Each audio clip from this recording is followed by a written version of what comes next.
Yes, people. Yes, people. We are back in the building. The final group games of the World Cup in 2022 Qatar happen tonight. We are going to watch Group G, Brazil, Switzerland, Cameroon, and Serbia.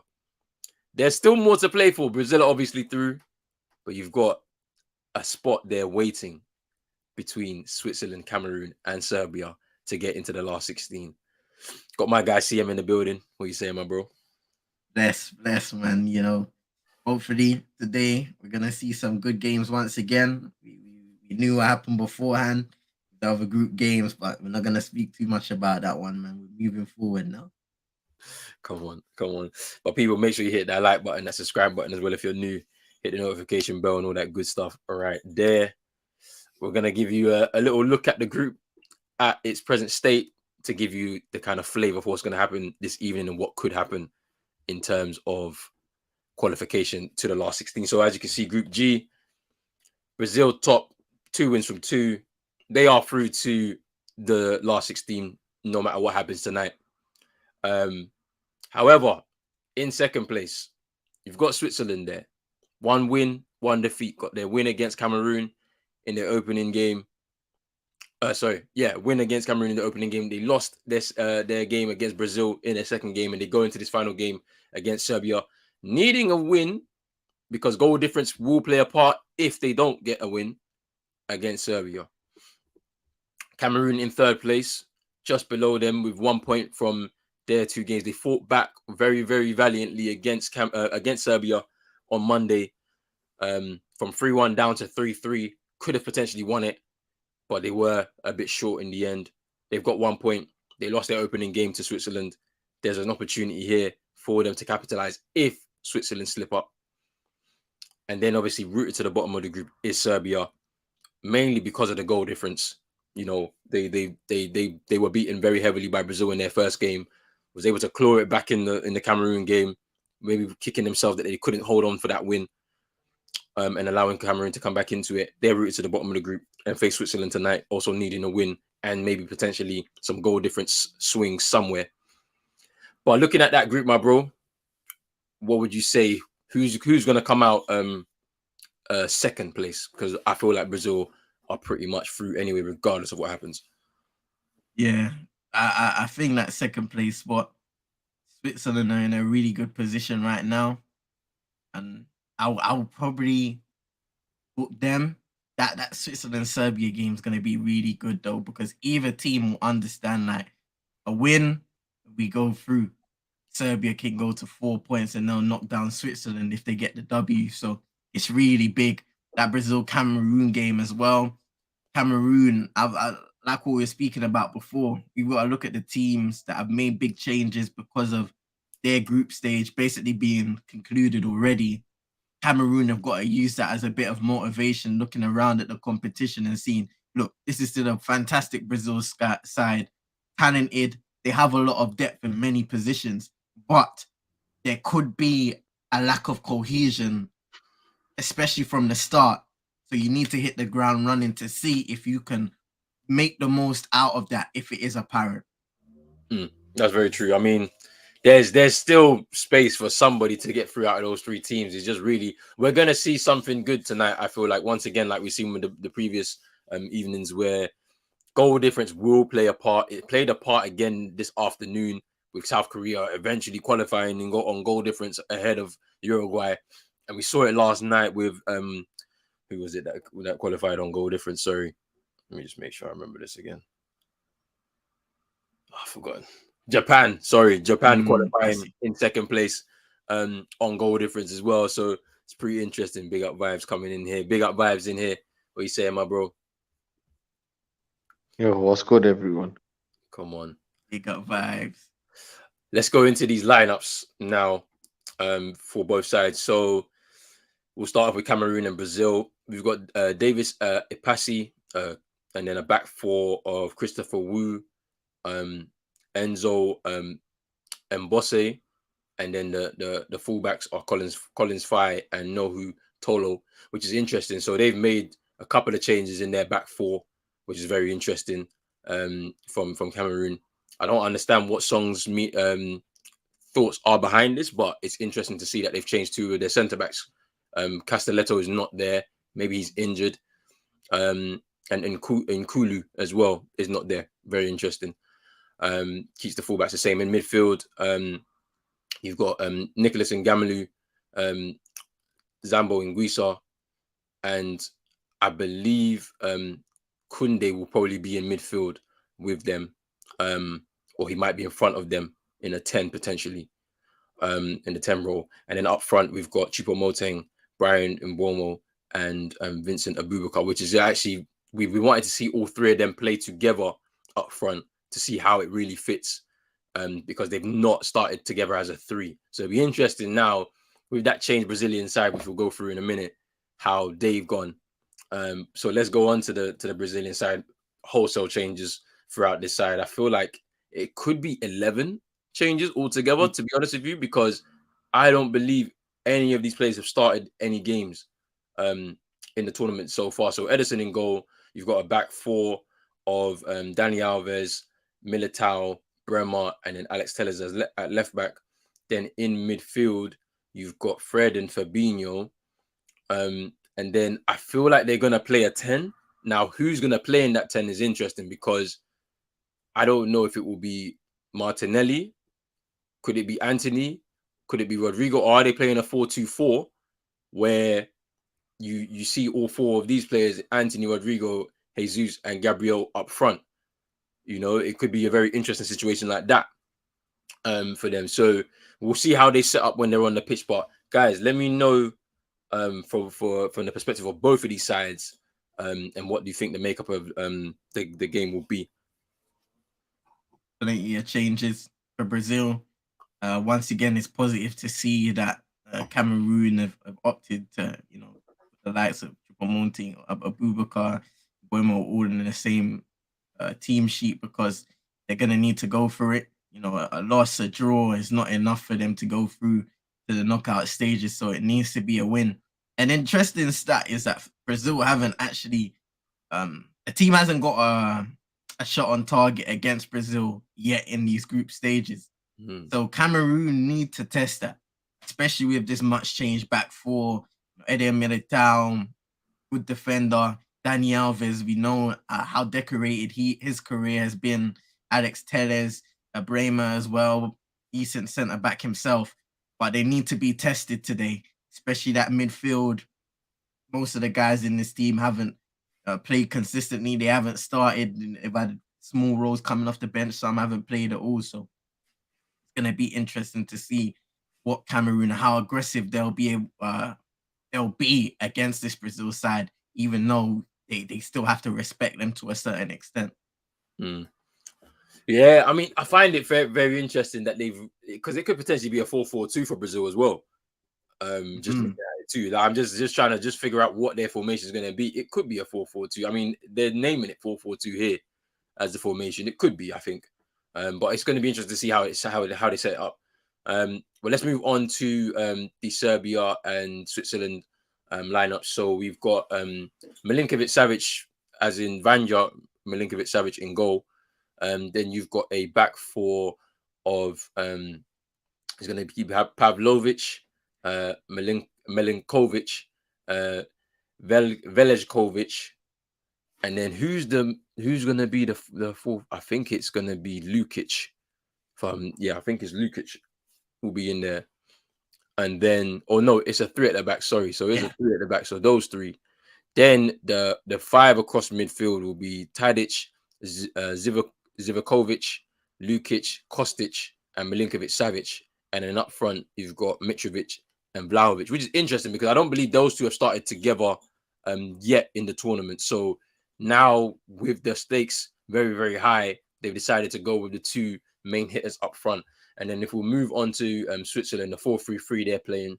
So you've got Kobel in goal, which is interesting. Sommer started the first game. I don't remember seeing him in the second game. So Kobel is in goal.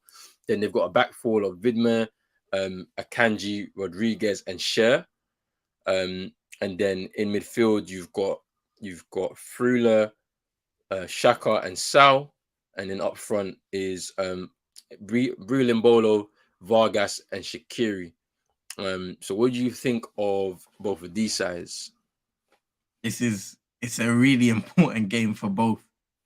Interesting stat is that Serbia have lost each of their previous 3 final group stage games.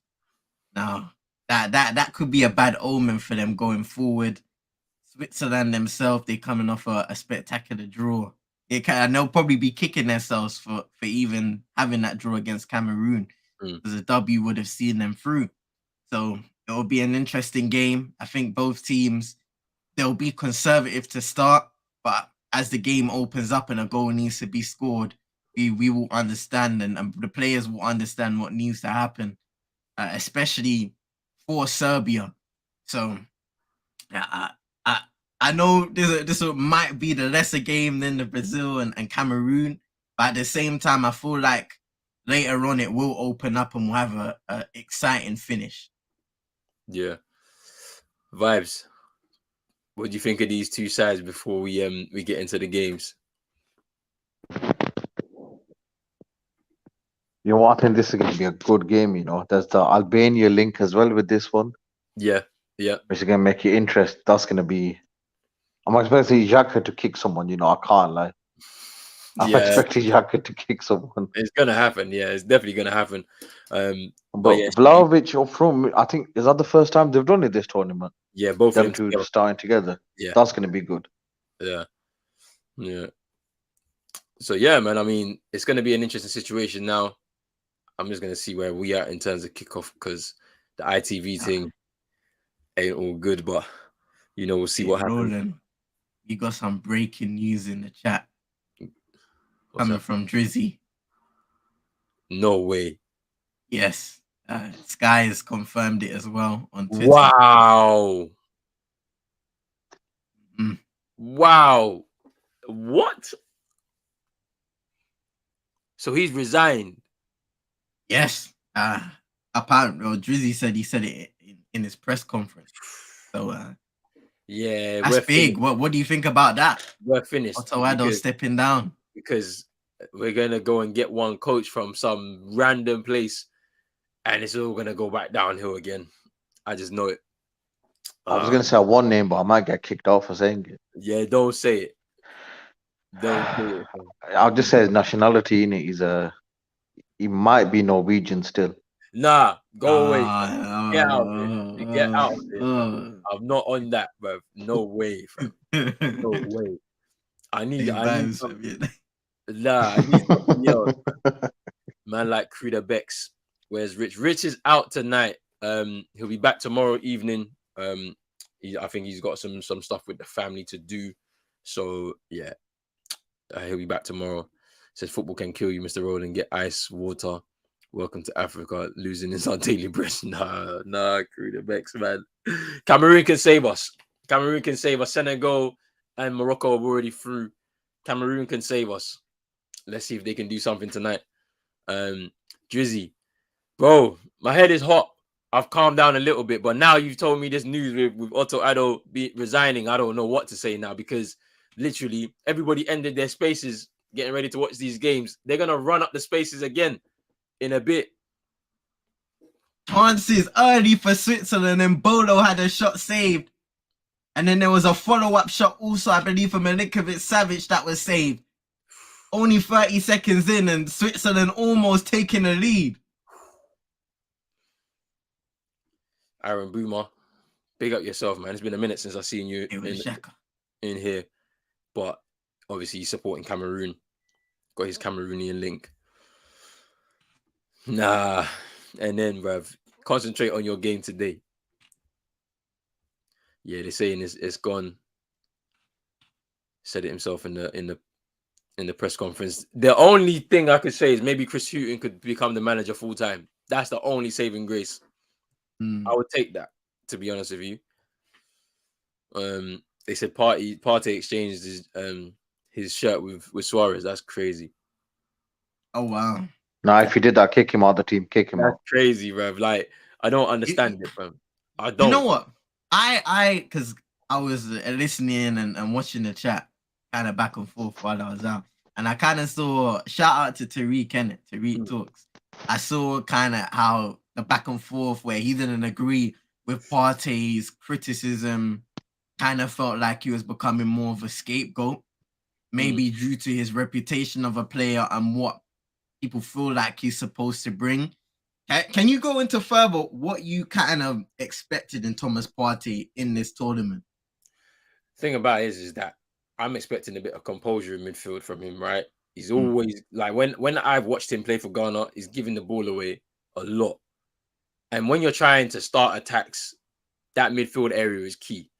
And if you're giving the ball away, then we're just breaking down attacks even before they've begun. And I think there's a bit of confusion in terms of what his role is in the team. So most people remember him as a defensive midfielder under Diego Simeone. He would sit in front of a back four and screen. Since he's moved to Arsenal now, it's not necessarily what he does anymore because they play a bit more of an expansive style, or that's what I think he shined a little bit more in the first 2 years under Arteta when he didn't have the pieces that he needed and they played a very defensive style of play. And so he was shining, but he was injured a lot. Then they moved to an expansive style, and it's not to say that he's gone worse. He's gotten worse. It's just it's a bit confusing about what his role is, and I feel like it's the same with Ghana. So it's like I've seen Partey play as a number 10 for Ghana before. As a number 10, when I say that to you, you'll be like, "What? A number 10? That's not his role." But I've seen him play there. And then the box to box, I don't think he has the energy levels to be in that injury room and be doing that all game. And then we don't necessarily play with defensive midfielders for Ghana. So I'm confused about his role. I feel like he's confused about his role. And it just always ends up a car crash, to be honest with you. So, yeah, I don't know, man. Like, I just expect more. When you look at the reputation of the player, they say, Arsenal, he's played for Atletico Madrid, he's played in the Champions League and all of this. He's Arsenal's, not record signing, but he's close. He's in the top 5 of signings for Arsenal, all time. You're expecting a lot more out of it. Like, he's probably got the biggest reputation of any player on that pitch for Ghana anyway. And if you're not contributing at that level consistently, because even Andre Ayew had at a certain point in time contributed for the national team, So I don't know, man. Like, people are expecting him to, score goals, this, that, and the other. But like, I'm not expecting to score goals or anything like that. If he chipped in with a few goals, he chipped in with a goal to get us through to the World Cup. He scored a goal against Nigeria, but that's a once in a blue moon, type of thing. So yeah, it's disappointing because he had a very bad tournament by his own standards. If he was honest with himself, he would say the same. And it's going to be interesting because I have this joke, where like, the Ghana fans will curse him, and then it's going to derail Arsenal's season because he'll be so injured. He'll be missing so many games. Like that, I'm telling you, it's a joke that is running around our fans. But if I'm being totally honest, like, you never know, it could actually happen. It could derail their season literally because he's had a poor tournament and people just are cursing his name. Like, it's crazy. Yeah, it's too crazy. Hey, I'm not even going to say it's a joke anymore. After I saw what Nigeria fans did to Dennis and Watford, I'm not playing with that. I've seen it before. I forgot what's his name. He used to play for West Ham. He was a striker. He played for, I think he was Senegalese. He had a small spell with West Ham. Even Michael Essien, it happened to Michael Essien too. So I remember in 2006, It's not Diop, is it, for West Ham? No. No, I forgot his name. He was a striker. I forgot the guy's name, but he had a really good spell with West Ham, and then it just all kind of fell apart. Let me see if I can get his name. He was last there, maybe, I want to say 2010, 2012. Like, let me see.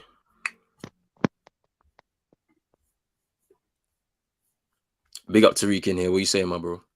Big up, man. Them. Hope you're all good. Big up T. I'm trying to find this guy. It wasn't that Sacco guy, was it? Yeah, I think it's him. It's Sacco. I think so. Let me see if I can find. He had a spell with West Ham, and at the start of it, he was really good.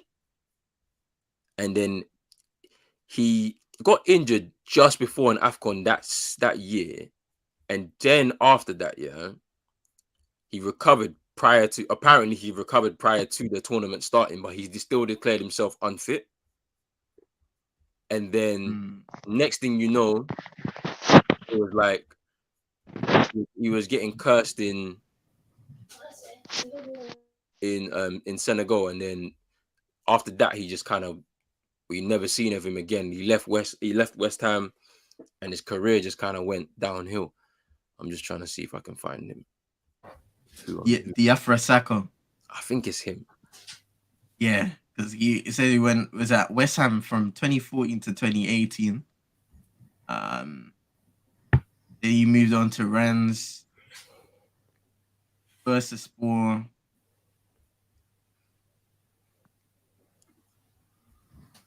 Playing for Nancy now. He's still playing as well. That's kind of crazy still. Yeah. I'm just going to go back to that 2014, 13, 14.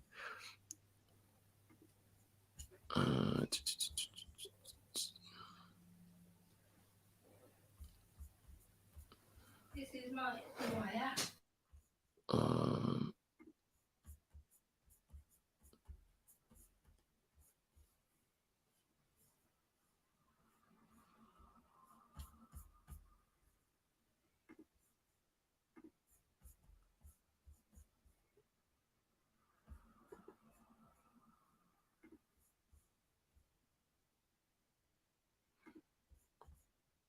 Yeah, it's him. It's Diafra Sakho, yeah.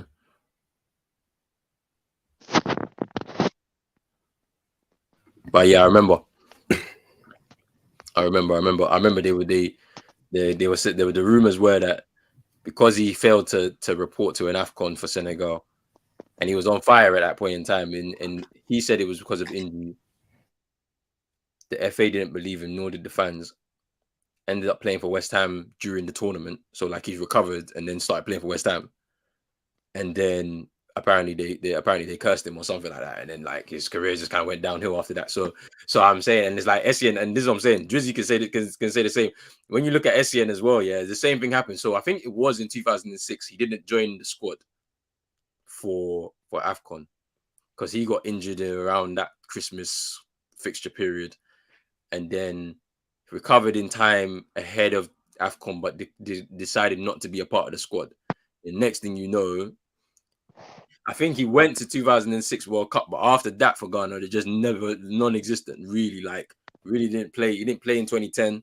He wasn't there. He was still Michael Essien. He was still fit and available and all of that, but never or he wasn't fit for that tournament. But yeah, he never played for Ghana really that much after that. Like I think he was in 2008 when the tournament was held in Ghana, for AFCON. Then 2010, I forgot where that one was. I don't know if it was in Cameroon or Angola. I don't know. But yeah, kind of crazy still. I think Cavani deserved the penalty, but it was soft. I understand the ref ordering pizza to enjoy myself. Big up Armin, to be honest. I was rooting for Ghana. But once they were 2-0 down at halftime, I changed to the Korea game. I was really happy when they scored at the end because that knocked Uruguay out. Big up Realist in here as well. Yes, man, them got in from work to see we lost to the rat and noodles. I blame NNM Brush. Yo.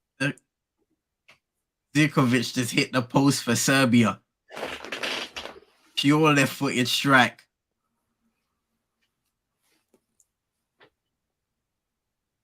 Hey, Good start to the game. Chino, I seen your comment. I'm not getting involved. I'm not involved in it. I can't lie. I'm not involved. I don't know what's going on for that, bro. You need to relax, though.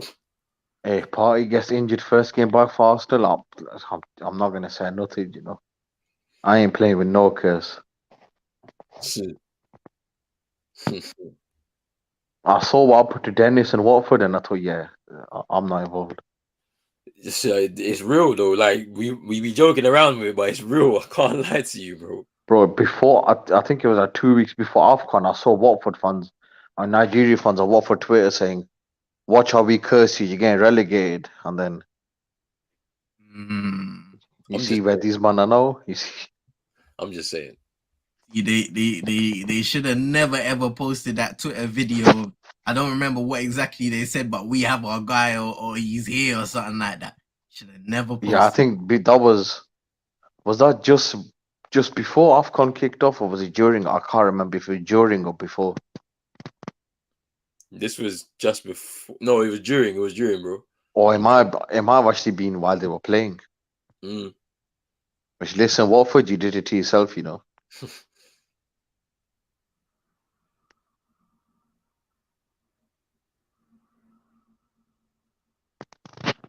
Yeah, Drizzy, I can't lie. Yeah, like now the World Cup games, yeah, they're gonna be for me. There's a less of a vested interest in it now.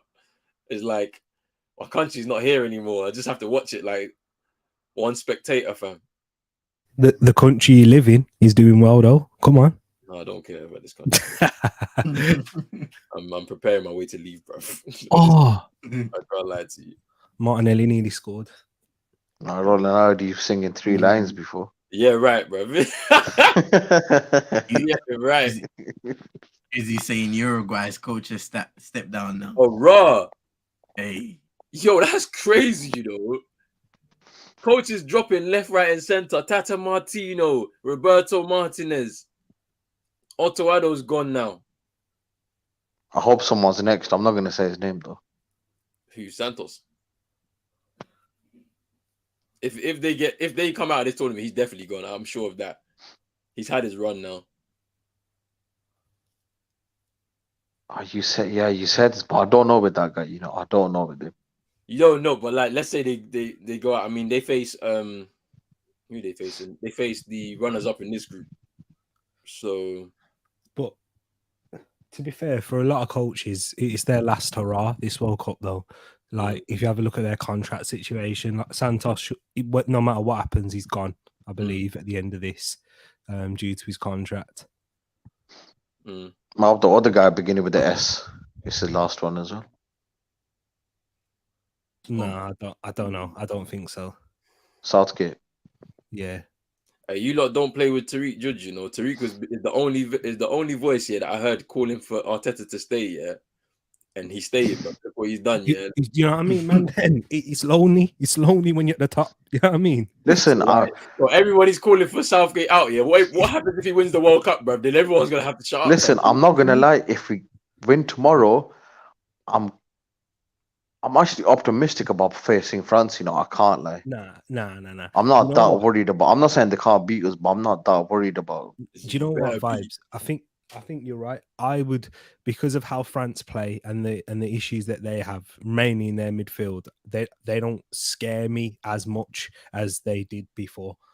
In that sense, I worry when we're playing teams that are clearly better than us in midfield. Like I'd be more worried playing up against Spain than I would be against France, because styles, you know how styles make fights in boxing, styles make it's the same thing in football, and that's why I'd be worried more if we had to try and break down, you know, and not have enough of the ball. Whereas I think we can do that against France, because France haven't looked invincible at the back as well either. Yeah, even in midfield they don't look that good. It's a new look defense essentially for France as well. Like when you look at it, that centre back. I mean, I know Varane is there, but even still, he's coming back from injury. Yeah, Konate and Upamecano seem to be preferred for now. Interesting. Pavard's not the same player we saw 4 years ago. And to give credit to Southgate, if Argentina make the semi-final, I don't want to hear no praise from no one. Because when he did it, they said it's expected with the teams he faced. So who? Oh yeah. Good point. Yeah, so if Argentina get to the semi-final, I don't want to hear no one say, "Yo, look at these, man." Yeah, the energy won't be the same, no, bro. It never is. But then again, yeah, like you gotta look at it, bro. Their coach is mad inexperienced. Scaloni's not he's a very young coach at this year. So if they get there, it's a big achievement for him. I can't lie to you. Yeah, he's got winning experience though. That's the main thing. The Copa America and 36 games. Wait, but he didn't win the Copa America, did he? Wasn't it Sampioli?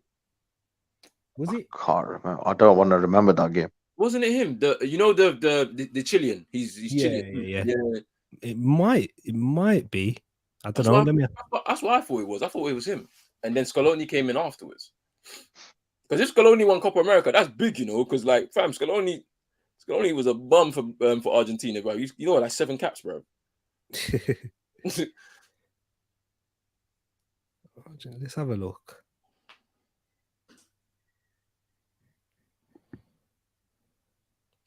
Yeah, I might have to call the cops on Di Maria, you know, That 'cause I short, can't see him lift it. that short Chilean bold guy. No, it was Scaloni. Was it Scaloni? Yeah, yeah. I thought it was the other guy, fam. That's crazy. Then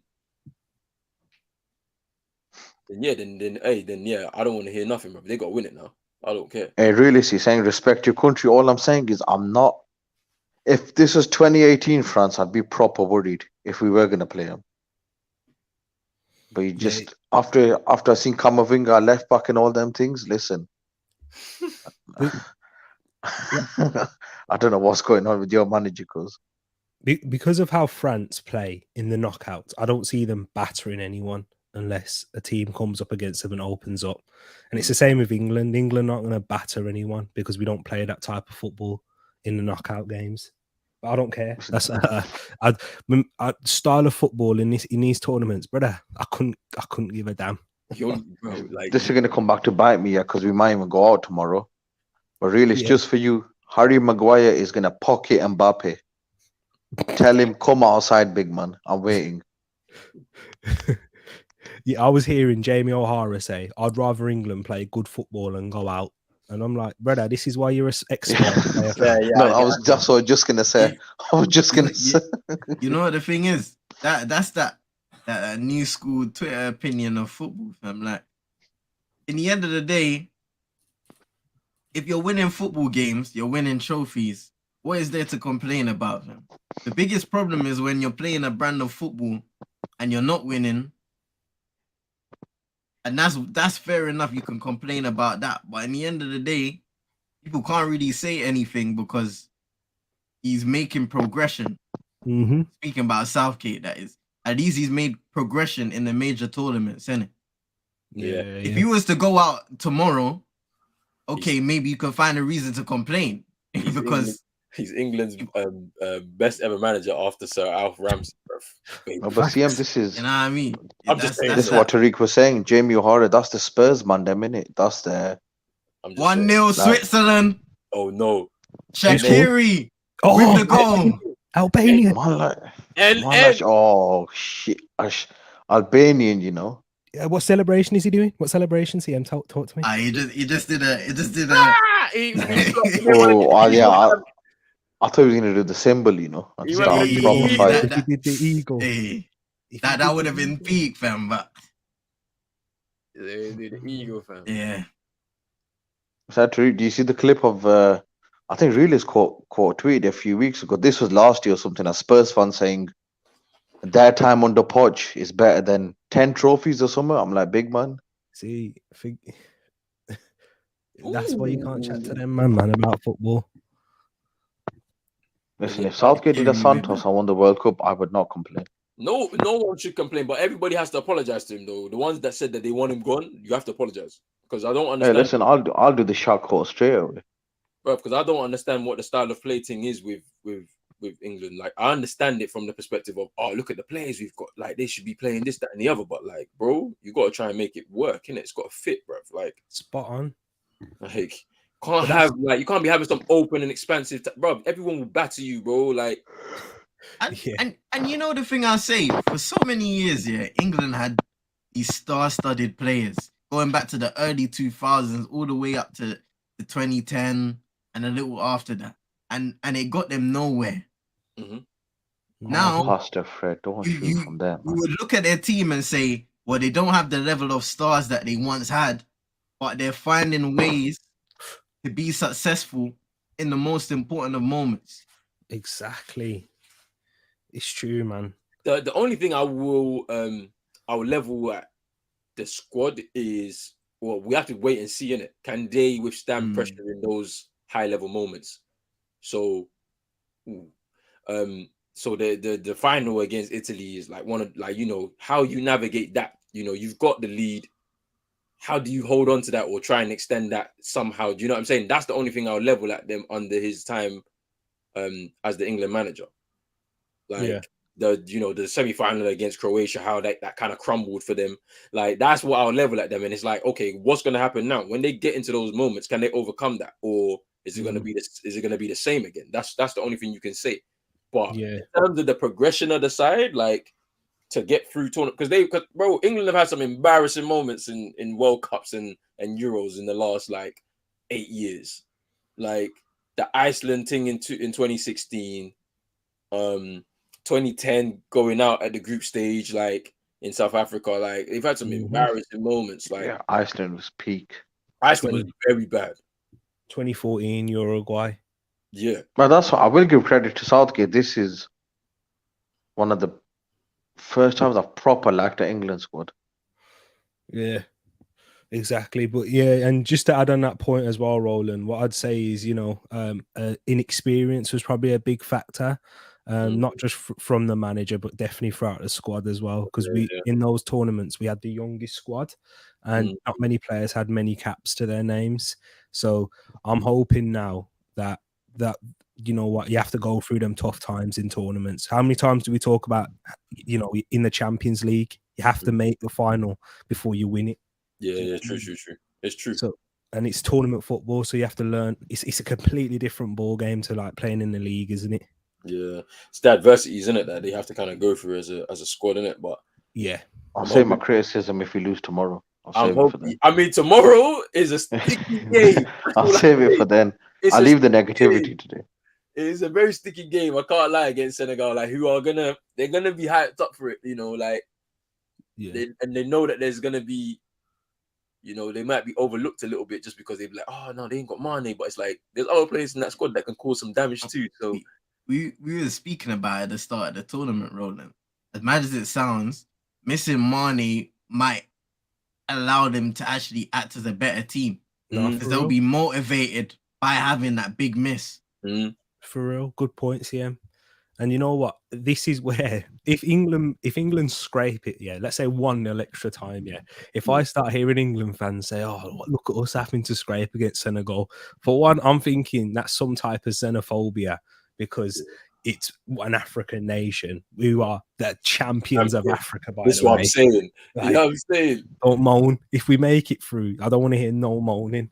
Bro, this is champions of Africa. Hey, listen, in knockouts, I'm different. Whatever you have to do, just get through.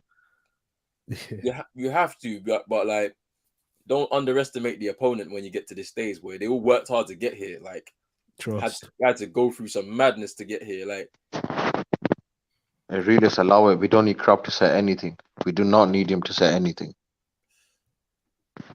Ahmed said, in my opinion, anyone who thinks Senegal are underdogs against England are wrong. It can be a close one, and I think Senegal can pull through. That's what I'm saying. It's like you just don't know what could happen. Look at what we've seen over the last 3 days. You just don't know. Like Senegal will go into that game quietly confident, thinking that they can get through to a quarterfinal themselves. Like the landscape has changed in football over the last 10 years, 12 years. The African sides have a lot more of a closer network of players. Yep. We don't have random, bro, I can remember Ghana squads where players were playing in China and stuff like that, or in some random countries like Serbia and stuff. They're not really doing that anymore. A lot of them are playing in top leagues in Europe now. And so they're getting a different level of football and education. And they're even teammates with some of these players that you see in other nations, so they know them well. So it's going to be interesting tomorrow, though. That game is going to be very interesting. I think England will pull through. It's going to be a tough game. It will be difficult, man. It's true. It's a tough game. And then you just can't. You just don't know. They could swing a surprise and win the game, get to the quarters. Easily. Yeah. But that's why I'm not looking ahead now. But France Mitrovic 1-1. Optimistic. Man, like Mitrovic. Trademark header. It was a brilliant header. Hey, you got a good crossing game from the left side. Alexander Mitrovic equalizes. You got a good game. Yeah, I can't lie. I just put this on just to see Anthony spin. He ain't done it yet. He haven't got a good game. He started well, but nothing's happened since really. And it's kind of been like that for Brazil. They started on quite sharply, but Cameroon have grown into it a little bit more. I mean, Hey, Roland, don't fuel the agenda, fam. There's already Alright. agendas against me. You have the agenda. It's stuck with me now, bro. I can't lie to you. I mean, thing about it is, you said it in the beginning that the Brazil side that they put out, there's no cohesion because a lot of them haven't played. This is a full 11 changes, so you know, for them to be up to speed and everything kind of flowing well is probably a hard ask from them. And there's obviously danger here for them as well to lose this game. And obviously that front three for Cameroon, first time they're starting together, which I've been waiting to see, is also a very interesting element to it as well. But yeah, you can't deny that obviously Brazil have a deep squad, like it's a proper deep squad. But yeah, I feel like they're lacking a little bit of cohesion. That's why we haven't really seen much from them. Yeah, it's very true. Like, we can talk about the quality of the individuals, but cohesion is massive in football, isn't it? Yeah. But squad is deep though. So if they need to make a like 1 or 2 changes or get some subs off the bench to do what they need to do, they've got it in abundance. Yeah, it's true. I'm annoyed, It looks like we're getting Brazil-Argentina semi-final. I'm not happy about that. You say it looks like, but you just don't know. This has been a World Cup full of shocks, though. I can't lie to you. Listen, I fully expect Argentina to be there, but I hope somehow. I don't hope he gets injured. I just hope Di Maria's not in the squad for the final. I don't know. I hope he's not in the country. Brazil in 98 enforced their redemption in 2002. Yeah, that's true, Ed. It's very true. Senegal have more than a puncher's chance, I think. Roland can tell me if I'm wrong, but they seem to play the most European style of football in terms of tactics and style of football. You know what? The thing about it is, what's interesting is because a lot of their players play overseas, obviously, like play in places like France, England, and stuff like that. But then the thing that's interesting about the Senegalese squad is that, like, for those that like were born in Senegal but then moved over to Europe when they were young, they all decided to come back and play for the country of their birth, which when you're a young player, sometimes you can be lured by the advances of France or this country or that country, wherever you're at. And that's why I feel like there's a lot of togetherness in the squad. Also, you look at Aliou Cisse, who played for the nation as well. Like, so he's obviously had an experience at World Cups, at AFCON. So he can bring that to the squad. And obviously he's taken this squad as well to a World Cup once before. So they've been there for quite some time and they know each other like really well. So it's going to be an interesting game tomorrow. I just think it's going to be tough though for England. Like, it's not going to be easy. Like, and there's going to be some England teams. There's going to be some England fans, that are going to think that it's going to be a walkover. And it's like, yeah, you don't watch enough football to know this. Like, no, they don't. But what about Netherlands, USA? Because I don't think that's a foregone conclusion either. No, USA got a good chance. They can shock the Netherlands. And because the way the Netherlands have played, like, people have spoken about LVG's tactics being a little bit outdated for the squad that he has at his disposal. And yeah, I feel like the USA could really cause a shock, man. The only problem I feel like they have is it's the inexperience. Yeah, true. That's the only thing. Like, the squad is not.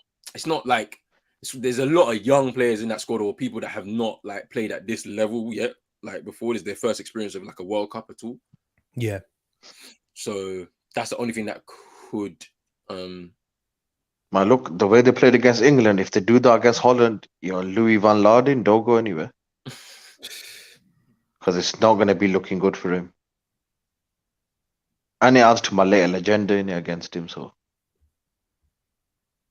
Hey, yo, Jesus and Rodrigo linking up mad. I need to pop to the toilet. That's cool. More, bro. This England team is relatable. It feels like it represents the diverse society of our country for the first time. It's full of leaders. It's full of interesting players with backstories, which is true. It's young, energetic. It's fun at times. It's pragmatic at times. They're not untouchable anymore. The interesting thing is that, like, I feel like over the years the England squads have changed because there's less club rivalries. Like, I remember, they've said there's been stories of players saying that I play for this club and I play for this club. We don't get along when we're at our club side. So when we come together at England, we also don't get along, type of thing. Whereas now all of these England players, they're all friends. Literally, they've all grown up together in academies. They've all grown up together through the England setup. So there's a there's already a good togetherness within the squad anyway. So that's one thing I know about watching England in previous tournaments where there's people that hated each other. Like, like if you're a United player and an Arsenal player in the squad, or a Liverpool and Chelsea player, when there was top 4 going on at that time in the mid 2000s, they all hated each other because they were all competing for the biggest prizes. Like, That's why I give credit to Southgate. Now, even though I've got a lot to say about him, the way he's built this squad and the togetherness, I do like it a lot. Because you can see there's none of them are like, oh, I'll play for this team, so I'm not going to chat to you. True. Like it used to be back in the day. I never understood it anyway back then. I think a lot of the players back then as well, their mentalities were kind of shaped towards club football more so than internet. Like, obviously, they would love to represent their country, but their mentalities were shaped more so towards club football because that's what they were more involved in. It's true. Chino saying Rodrigo's so good, the way he... Yeah, that's true. That is true. Where he dribbles and carries the ball. Yeah, they're also saying Spain lost on purpose to face Morocco and avoid Croatia. They're always underestimating the Africans. Ed saying, I'm old enough to remember every World Cup, the African countries were always described as strong, athletic, and could run. But even now, it's different though. Like it's different. Technically, we're actually really good. Like as I mentioned, that we got players in the Ghana squad. Look at the way Kudus is playing. Like he's had a good in education. With Ajax, the same. Like look at some of those players, bro. Like they can actually play in it now. So it's like it's no longer just about them running in that. And they do the same with the Asian teams as well. Like they can run, like they can actually play too, bro. Like, you know what I'm saying? USA to get caught playing a highline versus Holland. Speaking of Spain, Tariq made a good point yesterday. He said everyone's speaking about Germany and how bad they've been, but when you look at Spain, they've had the same results. 1 win, 1 draw, 1 loss, and they've not up Costa Rica. And I know they smashed them, but after that, they did look decent against Germany. I can't lie, but I think Morocco have got a decent chance against Spain. Yeah, they do for sure. I feel like they're going to set up very defensively, but the problem is that they actually have good outlets in the wide areas. Morocco, when you look at it, they've got Hakimi and Ziyech on the right hand side, and they got Mazraoui and Boufal on the left hand side. That's their outball. Chance. Serbia, goal 2-1. You got a good game. Nah. Vlahovic. What is this? What is this, bro? With the left-footed strike. CM's had 3 goals. We've not even had 3 shots on target. What's going on, man? CM knew what he was doing because I was like, I'll go and watch the Serbian. He's like, nah, bro, nah. He's like, nah, bro, nah. Hey, a Switzerland mistake. Giving away the ball cheaply again, and they've done that a few times in this game. And absolutely punished. Assist Dusan Tadic. And Vlahovic with his left foot, just guiding it into the bottom right corner. The two of them, remember I mentioned the two of them first time starting together in the tournament. They both come up with 2 goals. Crazy. What was he saying? Hey, Roland, there's always time to make a light change to that game, I know, but somebody's got to watch this Brazil game, bro, because otherwise, bro, we're just gonna eat. It's a Serbia. Don't worry, I'm still watching that. I'm still watching Brazil. Yeah, I'll give it a change at halftime still. I'll give it a change. Yes, man. You know what? Yeah, next time, because I don't want to be called out again. It's the chat. I'll make the chat decide what game I'm watching. The allegations are too strong now. We're gonna have to do that for the next tournament we watch, bro, because after this, every game is now got a set time. It's true. It's true. So, yeah, CM, these allegations are gonna last till 2026. Yeah. AFCON. But now, ain't we got our Euros coming up soon? Like, ain't it next year or something, or is it the year after? Is it the same year as AFCON? Yeah, 2024. Yeah, actually. Okay, yeah. So we gotta wait for those. So it's AFCON first in January, and then Euros in it. So we'll wait 2 years, then we'll find out, innit? You know nothing. Oh man. Both teams are going for it though. have been some mistakes, wide areas, giving the ball away in the middle of the park, but That is such a cheap mistake to give away, though. I just seen the goal now. yeah. Who was that made a mistake? Was it Widmer? Ooh, Was it Anthony I Akanji? think so. Boy. Big. This is what I like about the World Cup. Nations from Asia and Africa proving the arrogant Europeans wrong. The two-footedness of the Asian team, Germany, both-footed players in the Japan and South Korea squads. They take the technical side of the game very seriously. That's one thing I do know. They take the technical side of the game very seriously, and then the fact that now you look at some of that Japan squad. I want to say like maybe 4 or 5 play in Germany, like they play in the Bundesliga. So it's like back in the day, it weren't like that, you know. Like back in the day, a lot of them were playing in Japan in the J League. Some were playing in the Korean League, and then you had like 1 or 2 that was playing in Europe. Now the majority of these squads are playing in Europe. Majority of these players are playing in Europe, so it's interesting, man.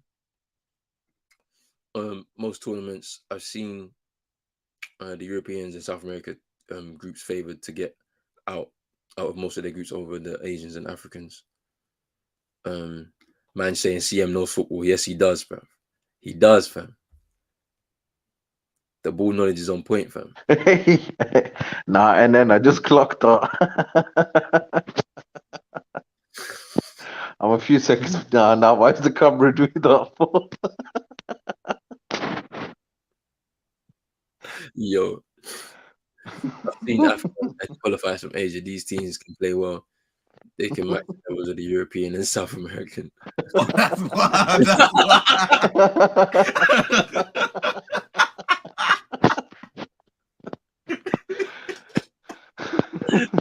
wild. A big World Cup, you know. Man, FIFA moving mad, bro. They need copyright strike them, bro. We use a copyright strike. That's what we need, fam. ITV, all of them, man. Everybody needs a strike, fam. You gave me one. You lot take one, didn't it? But that nonsense, fam.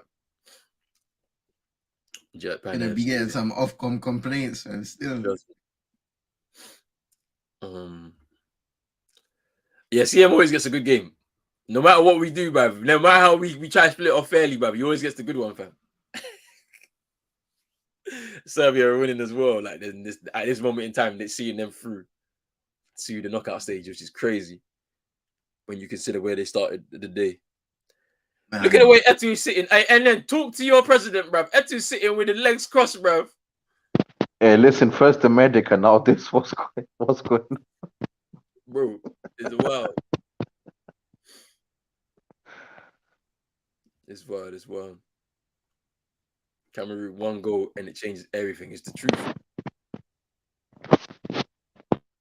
The J League back in the day was Japanese players and the odd naturalized Brazilian who didn't make the grade in Europe. You know, it's actually interesting as well. Yeah, back in the day, yeah.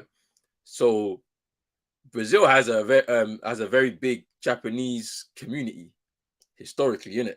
So like, also you had people that were half and half too as well playing in the J League. So you had people that were Brazilian, Japanese, like mixed, playing in the J League too.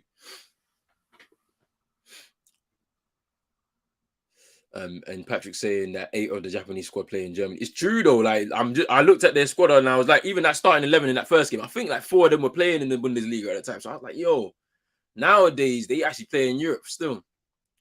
Roland, it's not the games. It's just my guy CM's energy is unmatched, bro. Hey, CM's energy is unmatched, bro. If you haven't seen him already, yeah, you gotta watch him when he's watching basketball, fam. When he's doing the NBA. When he's doing the NBA chillathons on Twitch, make sure you follow CM like on Twitch, bro. Let me actually put it in the chat right now. So you need to follow that because this is what Chino's referring to, boy. Let me get that now. Make sure you follow CM. I'm putting it in the chat now. Hit that link. It will take you through to his Twitch and you'll see what Chino is saying here about the energy. It's true, man. CM in the playoffs as well as a different CM. Turns up like LeBron. Love, bro. Love. They got Chino as well, man. Bro, CM and it's different. Man called LeBron a fraud. He called him a proper mud, you know. I Don't do this. CM was Man. just there Don't saying do this. LeBron, LeBom, Le overtime. I was like, yo, chill out, Don't man. do this, big man. I'm still talking to existence, fam. Me beating LeBron. It's happening next year, fam. You know who you need to meet? The mechanic, my guy. Listen, yeah, I'm not. I might get an autograph and bring it to Chino, fam. I can say in my life, I can count on one hand the amount of basketball games I've seen live. He's the funniest player I've seen.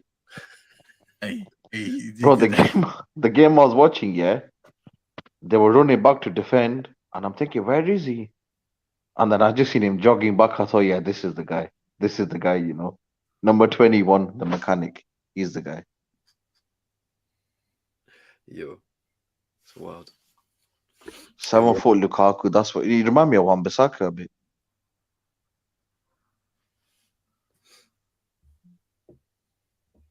And shout out really is talking about NBA. The Knicks. I don't know how your team's doing, but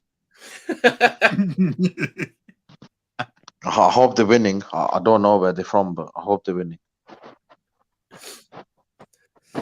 Yeah, CM's on point. A true talent. Yeah, Patrick, man. Patrick's gonna be here tomorrow though, watching the USA Netherlands game with us still. So it's gonna be interesting still. Looking forward to that. Patch is gonna be dropping knowledge and be sure to. But any day, be there, man. Be there. Playoff CM is like playoff Rondo. Hey, with AD, fam. Remember that nice little stint when he was on the Pelicans, throwing up to AD in the playoffs. Hey. CM can make a Roma Atletico Madrid game seem lively.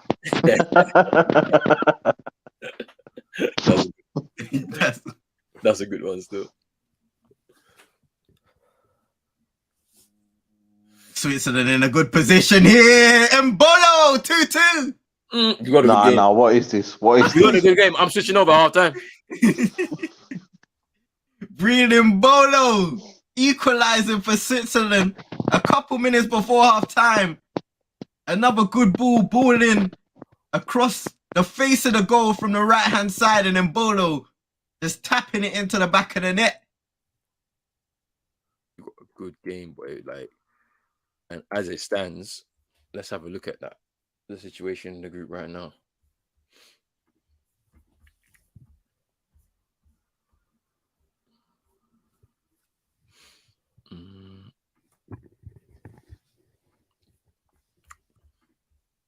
As it stands, as you can see, Brazil currently 0-0 with Cameroon, top with 7 points and through as group winners. Switzerland, who had 3 points at the start of the day, will have 4 points and will be going through as runners up.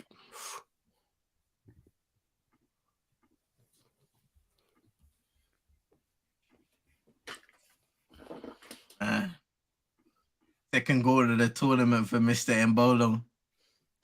He's been good, man. I thought he was good against Brazil as well. He was their only focal point. Said Mbolo, you I saw a lot of the media. They was criticizing him because he wasn't testing. Well, he was coming short for a lot of. He wasn't running behind. A lot of people wanted him to run in behind instead of showing himself and trying to receive the ball. Yeah, I think that's a fair point. Ooh, but that's where you would probably say a more natural striker would make them types of runs, because he's not a striker, is he? Like, he's a winger converted to a striker.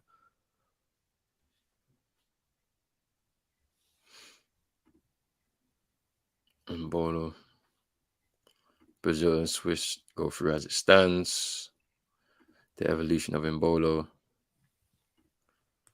I'll drive my own car to get Mbolo at Wolves. Where's he playing now? Good question. Where is Mbolo? Let's have a look. Isn't he still in the Bundesliga? Last time I checked, he was at Mönchengladbach, but I'm gonna have a look for you now. No, he's at Monaco now. Oh, is it Monaco? Man. Yep.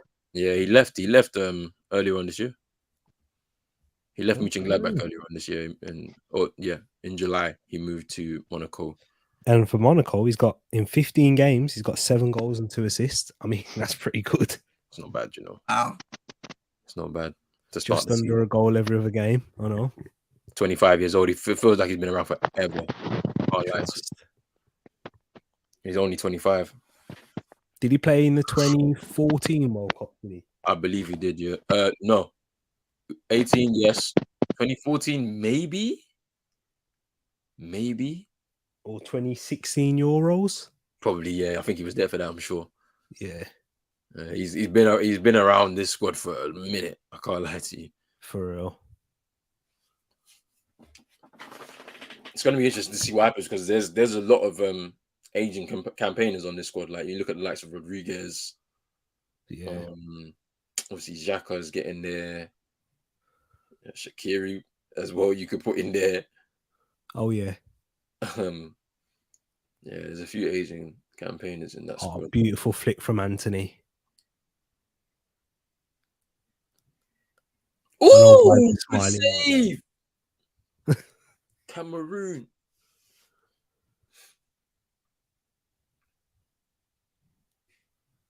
Yeah, it was a bit of a camera save from Edison, though. Yeah, I know, but it's just I'm just trying to get something to be excited about, man. You're trying to see him. I'm telling you, bruv. You could have. Yeah, you could have done. You could have just made that look proper simple, you know. Bruv, you got to do a camera celebration, bruv, just in case. But you know, I only found out yesterday Nathan Redmond's gone to Besiktas. Oh, you Speaking about weird transfers, I did not even know that, you know. Oh, you mean Southampton Redmond? Yeah, saw Nathan Redmond. Bruh. I don't know if he's permanent or not, but I know that man got Dele Alli. I think he's gone to them. Or it might be a different Turkish team he's gone to. No, he's at Besiktas as well, but is it but I don't know if it's a permanent deal or if it's a loan from Everton. Hey, listen, I don't mind him getting the bug, but his drop off has been mad. Last time I checked, it wasn't actually going well out there. He's having the same kind of issues in terms of just not producing what is expected of him. Yep, and that kind of leads to a conversation when we talk about footballers, especially at the top level. It's nothing really to do with ability. It's all mentality, and that's the issue, man. So, because this brother, man, when he was at Spurs, he was doing a madness for that season when he first came in, and even when he played for England, he slapped one in the top corner against France. Yeah. Do you remember that? Yeah. I'm like, it makes Hugo Lloris. I mean, Hugo Lloris ain't great, but you know. Yeah. We know why he did. Pep's daughter still. He just wanted to go to a yard and see the winners' trophy and the medals and stuff. He probably robbed one on the side. True Spurs tax in it. He probably put one of the Premier League winners' medals on and took a Snapchat. Half time in this game, 0-0. Cameroon, Brazil. As it stands, they're going home. I need Brazil to score, man. At least 4. Like what NN said, is still to play for. One goal for Cameroon. All of a sudden, the shape of the group looks completely different. Then drop down, Cameroon go to second. Serbia, if they're able to turn it around on their side, even then the group looks different. So much to play for. Yeah, I think in this game it's just been a bit of a difficult game for Brazil to get their rhythm in, just because it's just 11 players just coming together for this one game. Some of them won't see the tournament again, really. Like they'll be just on the bench watching or having a watching berth unless there's an injury or if there needs to be a change in the game. So they've not really imposed themselves that much on Cameroon. I feel like more, you could say Cameroon are probably trying to force it a little bit more just because they know that the stakes are high for themselves. Because if they can get a win here, it puts them in contention of, getting out of the group. Obviously, things have to go their way in the other game in terms of goal difference. I think their goal difference isn't bad. I think they're -1, I think. Because they lost 1-0 to Switzerland in the opening game and then 3-3. -1. So they're -1. So it's like it's not that bad, when you compare it to Serbia's goal difference, for example. So a win here could potentially put them in second place if the results go their way in the other game. So there's still what to play for, like you said.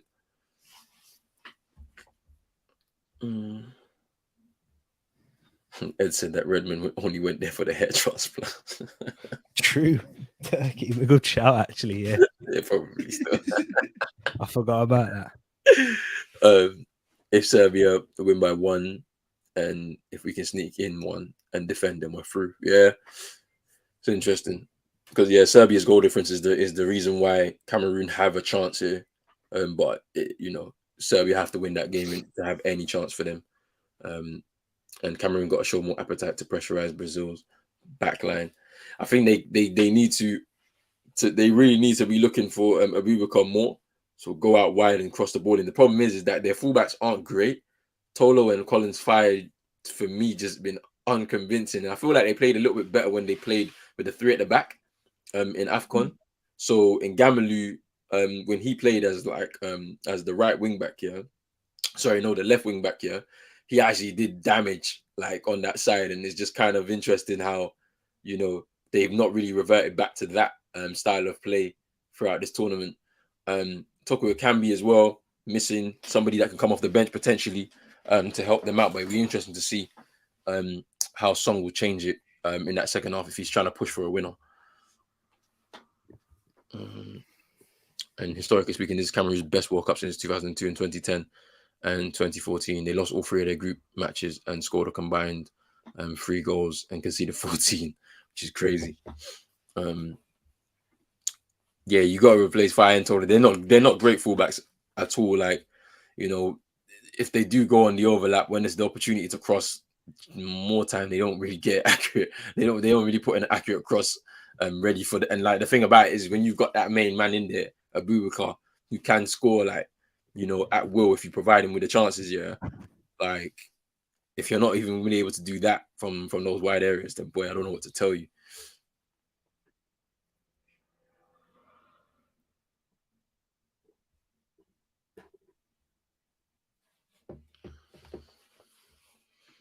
If we only actually went to Brian Soppy and got Sasha Bowie.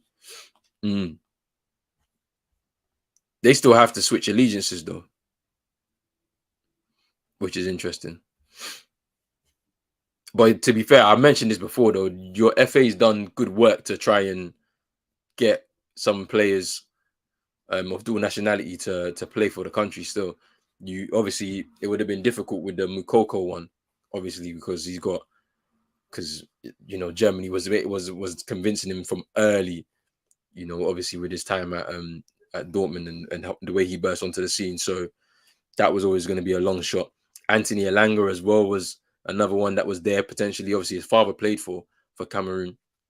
But yeah, that one was also a very difficult one that you probably weren't able to grab too early as well. So you missed out on a couple of big ones there. There is the potential of Mbappe's younger brother. He's there on the radar. Depends on how he develops. But if the FA could get in there early, you never know. You could see a situation where the 2 brothers play for the 2 different nations. It's a pretty interesting situation still. Sasha switched, but Rigo didn't pick him for some friendlies or something, so he didn't come. Soppy said he was willing to switch, but Cameroon didn't approach it. There's always some of this miscommunication as well when it comes to these types of things. Because I remember back in the day when Balotelli, who I think would actually regret now playing for Italy and would have played for Ghana, because now he feels more Ghanaian, feels more in connection with his roots. But at that time when he was younger, they were trying to call him at 17 years old to come and play for Ghana in the 2008 AFCON. He was 17 at the time, but he rejected it because he was waiting for his 18th birthday so he could so he could switch his nationality to Italian and become an Italian national and play for the national side then. So yeah, sometimes there's all these different levels of politics and the choice of the players and that. Yeah, I understand that though with Balotelli in a way. But I do think the right decision, more mature when he's older, would have been to pick Ghana. But in his situation, because he was adopted, wasn't he? So that's kind of him like repaying faith to his adopted parents.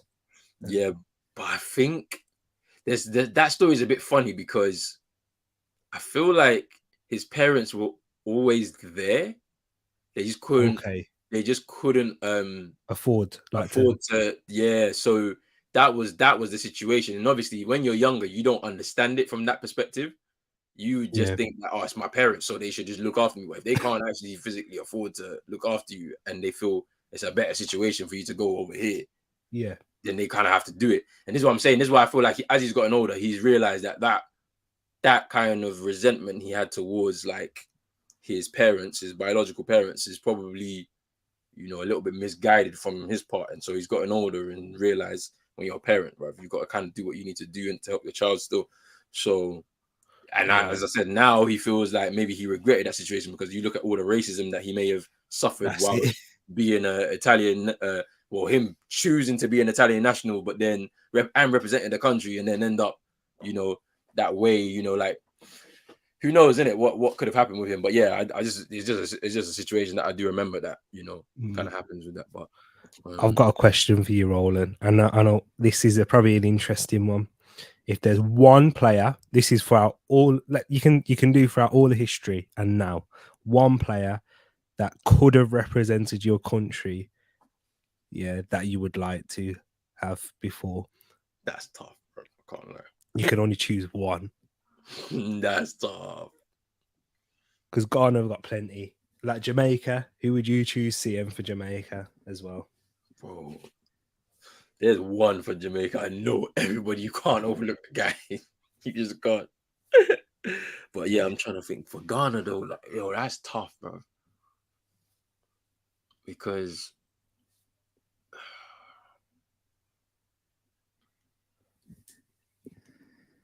I mean, currently you could have had Alphonso Davies. Yeah, Rotman's playing at your left back at the moment. I know there's Alphonso Davies. You got Cody Gakpo.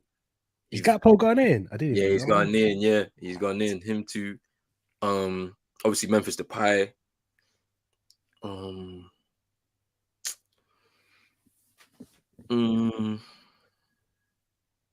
trying to think.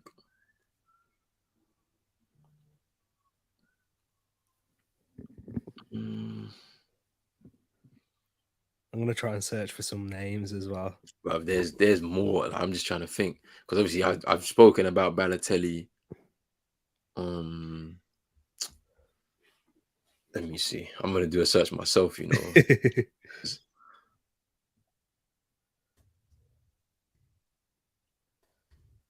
Drizzy said Gerald Asamoah as well, who played for Schalke for the majority of his career. I feel like he's still a coach there. Yeah. Now. He played for Germany instead. You could have had Musa as well. The one who's playing for Thingy at the moment. Yeah, Yunus Musa. Yeah. Jerome Boateng. You could say too. I'm just trying to think who else.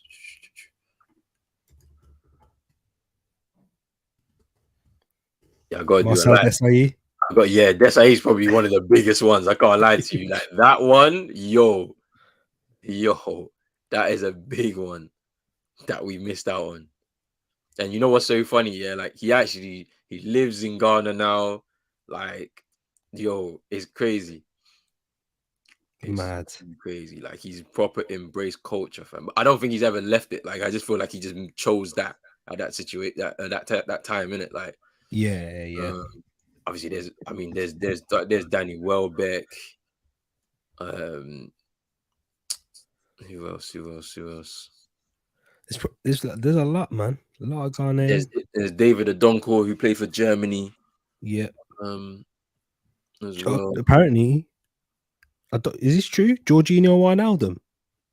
Nah, that's not true. Yeah, so I remember this rumor, like back in the day where they were saying that how he was Ghanaian, but I think it's fake.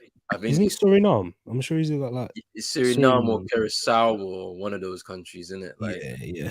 one of the Caribbean countries. Who else? There was one more. I remember. There's one more. There's a few. There's Jeremy Frimpong as well, who's in the current setup for Netherlands. George Boateng, who's the current assistant coach for Ghana now. The midfielder used to play. He's Dutch. He used to play for. He's a Villa coach now. Yes. He used to play for Middlesbrough and that. I'm trying to think. Nigel Quashie used to play for Scotland as well.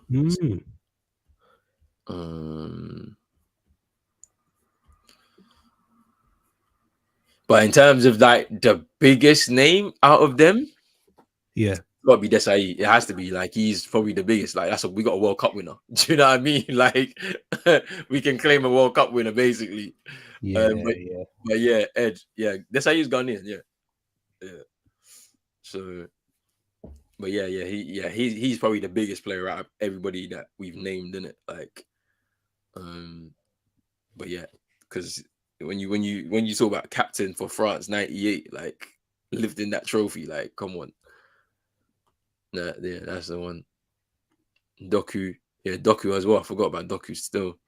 Brian, you man, I got Ghanaians all over the world, man. Yeah, Brian Robbie as well. Like, he missed out on the Dutch squad, but he's also Ghanaian as well. Mad.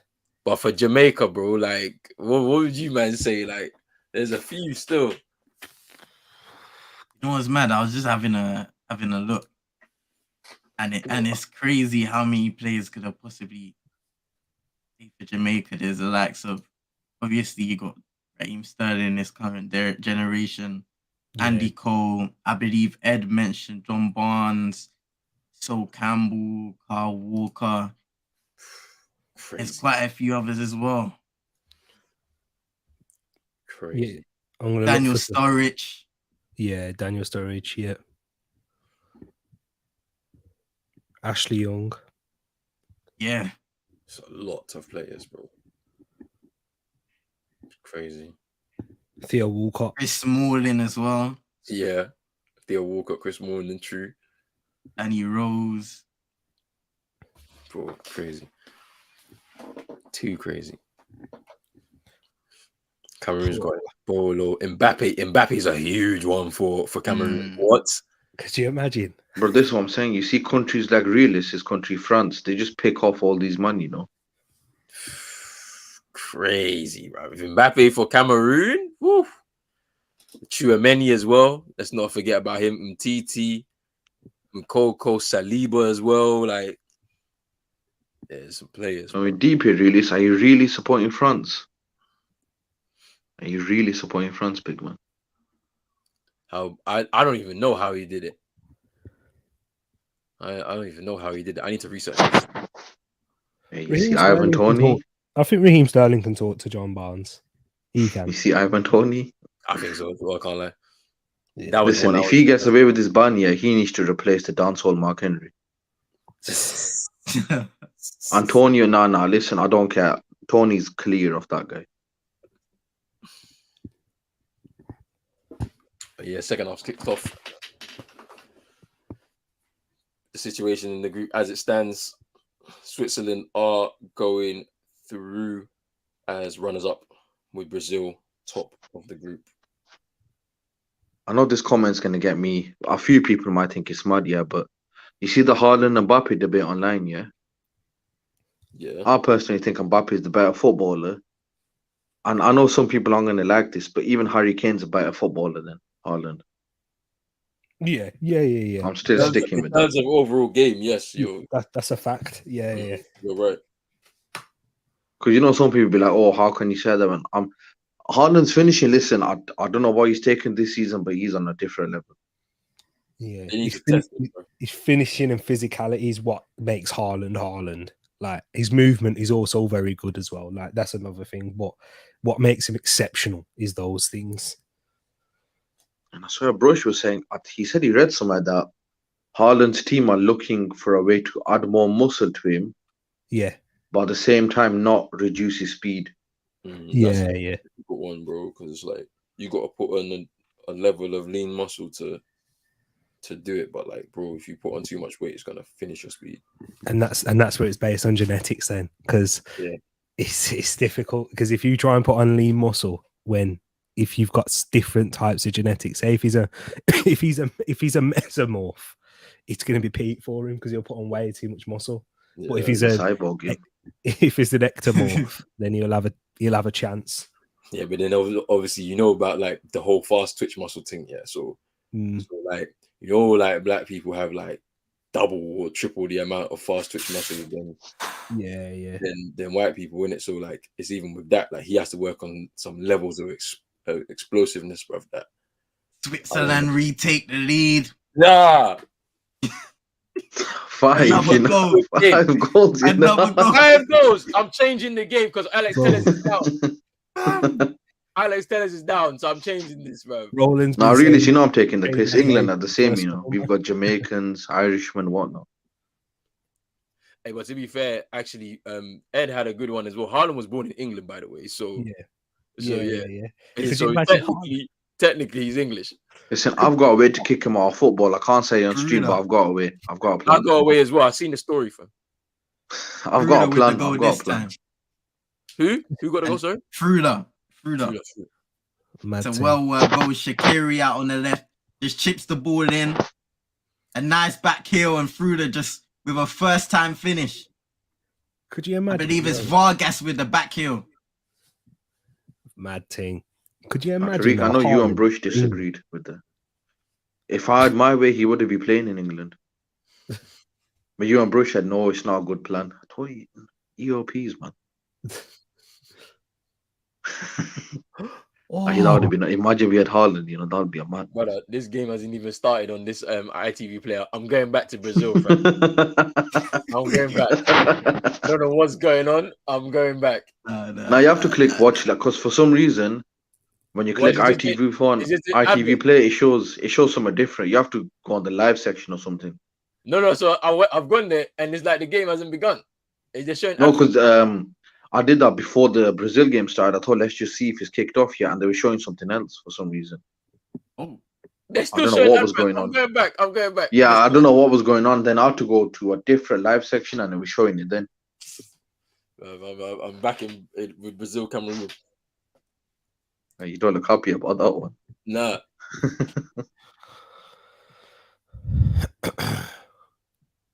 Hey, Abubakar.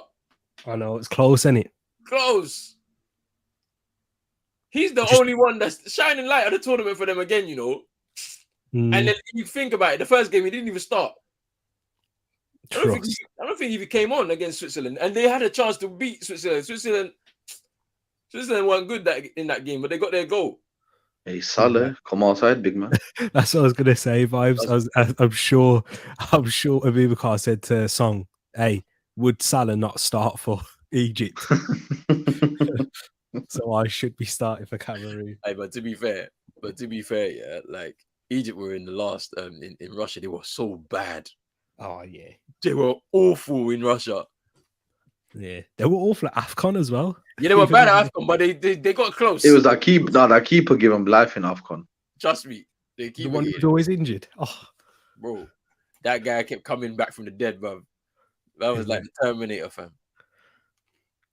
yeah. Crazy. Tellers is down still. But if I tune into that game, I'm just gonna stink it up, bruv. Go on. Oh, go on. What there? You'll see this in a bit. Bro, they're still showing me Alex Teller's injury, bruv.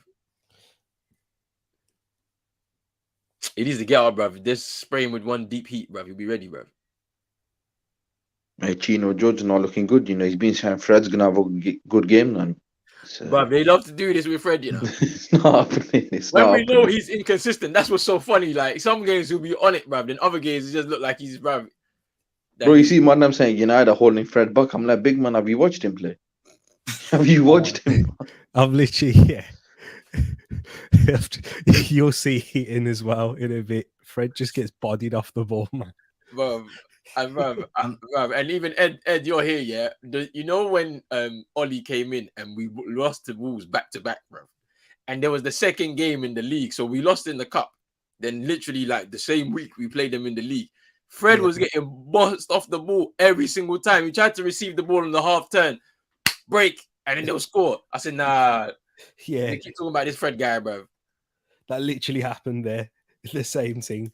I remember that, Roland. You're right. I remember it, bro. It was annoying, fam. Look. But we be talking about Pastor Fred, fam. If you keep talking about it, fam. No. Look at this. Look, he's not the ball. Look at him. And now look at him running back, fam. Nah. You know who was killing me yesterday, though? Joe Campbell, fam. Oh my gosh. That guy, bruv. Every single time, yeah, he had an opportunity to lay the ball off. Yeah, you will see him try and do one step over, bruv, and I'll be like, hey, what's wrong with you, bro? Just give and go.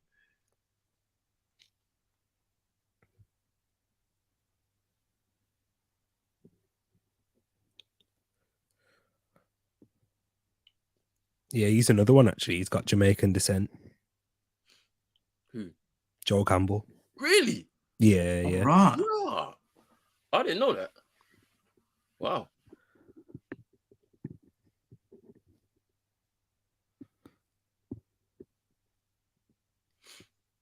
That's wild, then. John Bowles literally came home one day when playing for Watford as a 20-year-old or so, and there was a British passport on his doormat. He didn't even apply. That's wild. It said English by force, bro. What? What? Windrush, any you're working for England. Yo, that's wild. What? Yo, that was kind of mad. You know, these man said, Jamaica, who do you think you are? Whoa. These man said, you're British today, big man. You're English from now on. You know what? I'm not even gonna lie. Now I understand why he moves the way he moves. I understand. If you know what I'm saying, then you know it. Like, I understand. Luka Jovic coming on for Dusan Vlahovic, and Nemanja Gudelic coming on for Milos Velikovic. Fair play, man. Fair play, CM. Yeah, Roland, we've all seen the movie Get Out, yeah? Now we know. Now we know. I mean, it's wild, bro. You see some of the rhetoric he be spewing, fam. Then that story makes complete sense. I can't lie to you. Imagine being stressed watching Brazil, CM's chilling, watching Serbia and Switzerland. Hey, man, you're actually a prick. Yo, bro, I'm not gonna lie. I even said it before we came on show. I was like, your game is gonna stink. So I want to watch Brazil. Now look at me, bro. The judge. My game is stinking. Now, let me check the timeline. Did someone tweet about Brazil? I need to know if he tweeted about Brazil. Yeah. If he's tweeting about Brazil, then it's game over. If he says Martinelli's having a good game, he's going to get off. Yeah, Tariq, you know, he proper though, like Odegaard, you know. I know he doesn't, bro. Literally, every time he gets substituted, he's like, oh, if he's such a good player, why is he subbing him off? I'm like, in every team, the attacking midfielder comes off. And is usually the first one.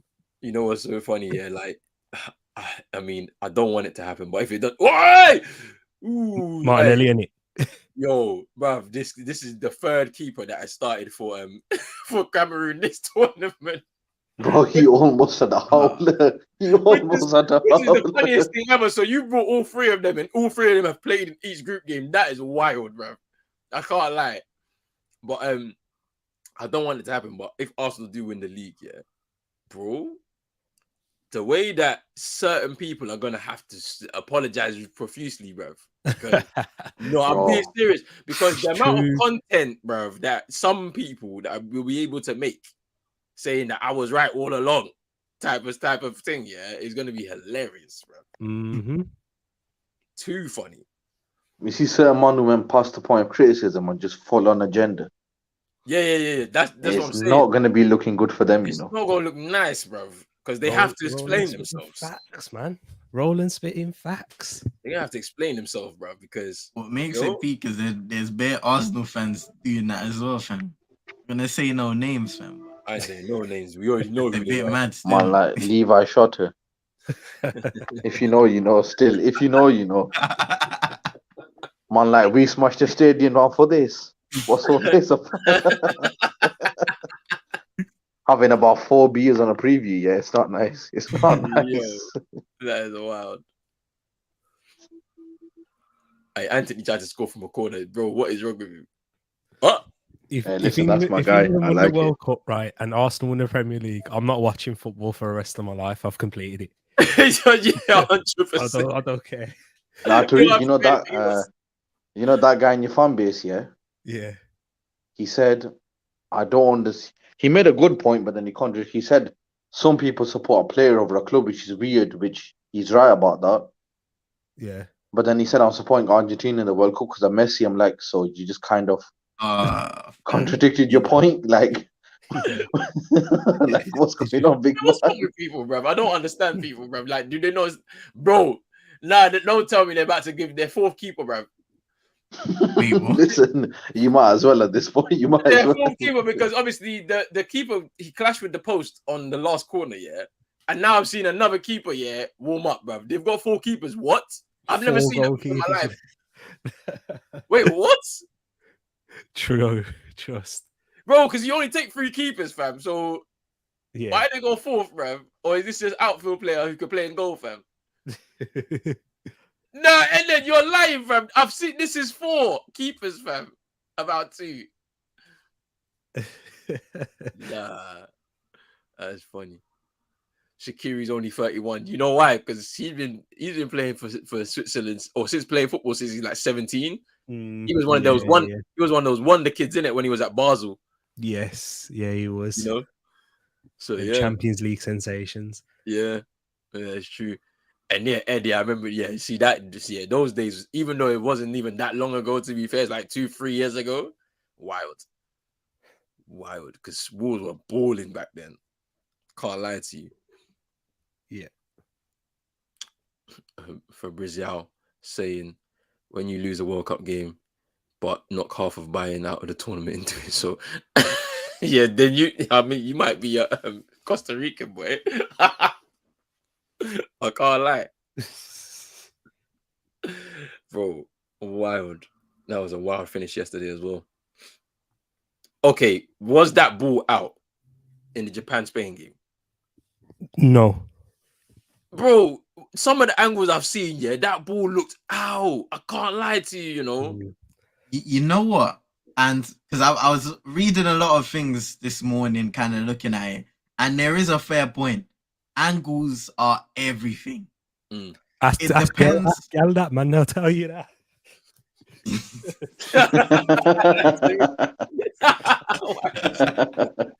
Talk about curvature and then thing there.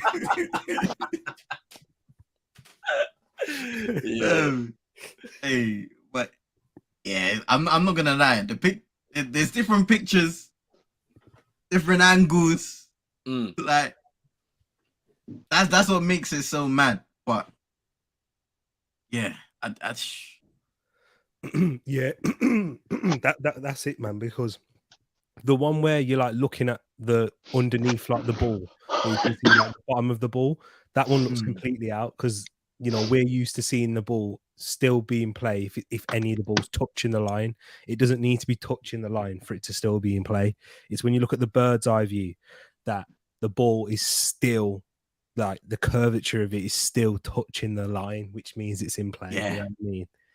And that's a good point, T, because when you think about it, they even, like, when you take corners, yeah, and it goes out, it doesn't have to touch the ground on the line to be out.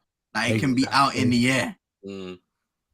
So even when a bit of the ball is still kind of just over the line, then that will be in play. Yeah. It's just like when you look at the margin, though. Yeah. Like, how how small of the ball was like touching the line for it to stay in. It's crazy. Can't lie to you. Japan did well, man. The two hardest games they were able to get results in, which is crazy to think. Trust me. This is football, man. And Tariq, you said it from the beginning. Japan were one to watch in that group. It's true, man. It's true. Especially that first game against Germany, he was like, I think they'll cause a shock, and they did. And then they kind of nearly messed it up by losing to Costa Rica. I don't understand how, but then yeah, to get it back in that final game against Spain is a crazy achievement for them still. Yeah, it's that physicality that they have now. Like with Japanese players, they've got the quality. They've always had kind of a bit of speed and that about them, haven't they? You know, if you think of some players that have been playing in the Premier League and in and around Europe, but the quality's there now. And a lot of these Japanese players playing in Europe, it's massive for them. Yeah. Like, how many of them are playing in Germany? Loads, man. Yeah, Patrick said 8 of the squad play in Germany now. Oh, swear. Wow.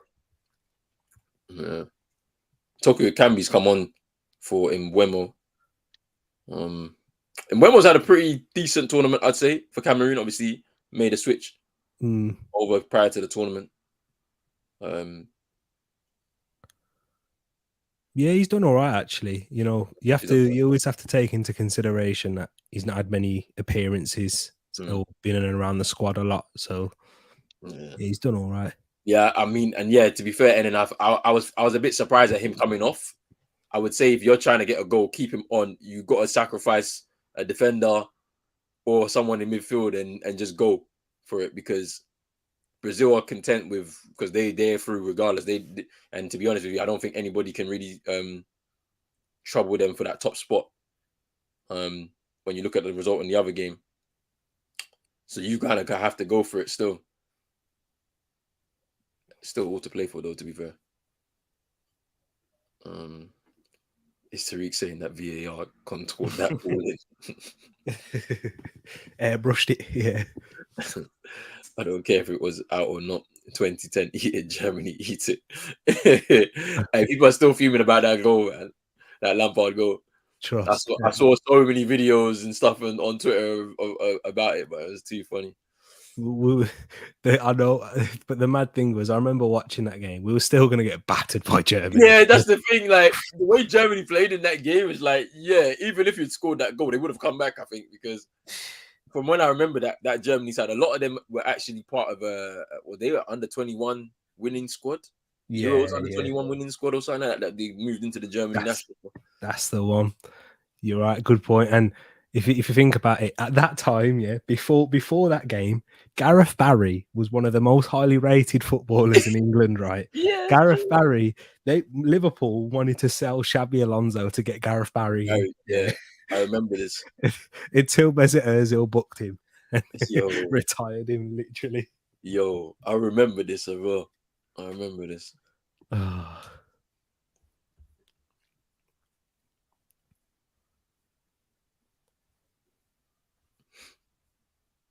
Hey, nah, Drizzy, Germany would never do that. You know the kind of backlash that country will get, bro. Look at the history. Let's be serious here. And that's why this is why they were very open to bringing refugees when the Syrian crisis happened in the beginning. But they trying everything to make sure they save face in the world. But in terms of their image, that would never happen. Oh yes, true. Is Clinton in G in the Cameroon squad? Because he's the worst I've ever seen. He's there. I'm sure he's there. And then you could probably confirm this. I'm sure in G is in the squad. I know he's not the greatest player. He had a spell at Spurs. Do you remember that? Was it a penalty shoot? Was it a penalty? It was a shootout, bro. In the semi-final, I believe it was, right? Against Egypt. Ooh, that was bad. Very bad. Ooh, that's a tackle. Yeah, it was a good one still. That's a good one. He's left something on Anthony still, but whoa. Good tackle. A bit of heat in this game between the guys warming up, Serbian players warming up, and some of the Swiss players on the pitch. Makes sense.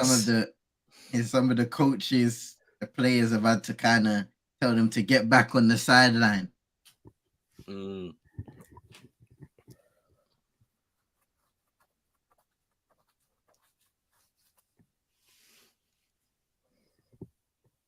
Come on, Cameroon. I just want them to score now. Brazil obviously ain't really doing anything.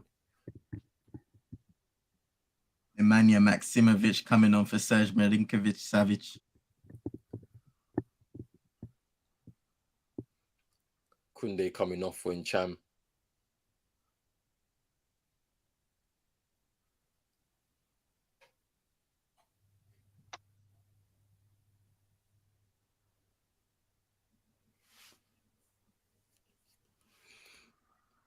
You know, they said that why is Embolo getting involved? Is Cameroon not Albania?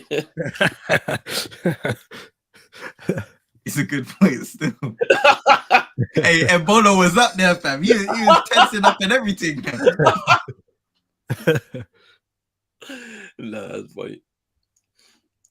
It sounds mad, but I'll take a draw because the Swiss are winning anyway.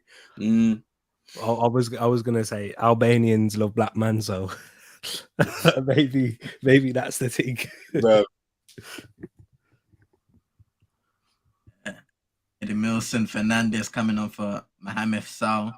Then is Zakaria coming on for Shaqiri. Bro, Edmilson Fernandez, you know, that's a name, fam. I remember him, fam.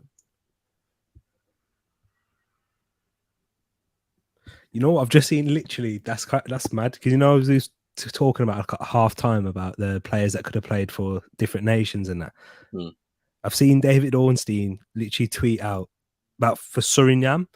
And bearing in mind, Suriname is a population of 600,000, right? They could have had Ruud Gullit, Virgil van Dijk, Serginho Dest, Edgar Davids, and Wijnaldum. Bro, I'm telling you. Yeah, they could have some players. Yo. You just think about some of the French Caribbean nations as well. Like you've seen the likes of Henry playing for one of these nations. I don't know if is it Martinique or Guadeloupe?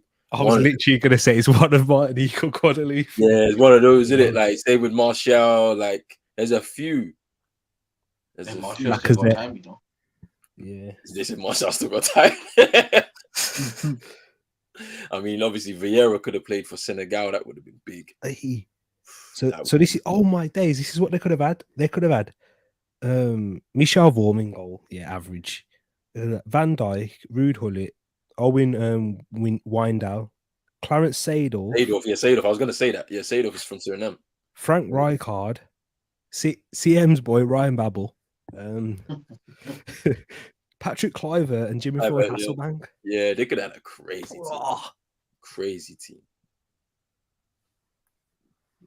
Suriname, that's cold, man. Crazy. They could have had a crazy team still. Yeah, Patrice Evra could have played for Senegal as well. For him and Vieira.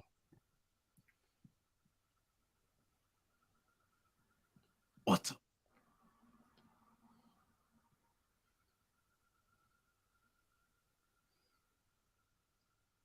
They said the Swiss are going to defend now. Really, you want to win, though. That's the only way Cameroon can advance. But Cameroon are doing better in this group up than I thought they would. Definitely a smart approach. With the game, just the nature of the game, a lot of goals being scored. Somebody's going to have to shut up shot. And with the Swiss in the lead, you can afford to protect that. Try and just come away from this game with a win. They are still looking to add to that tally, though.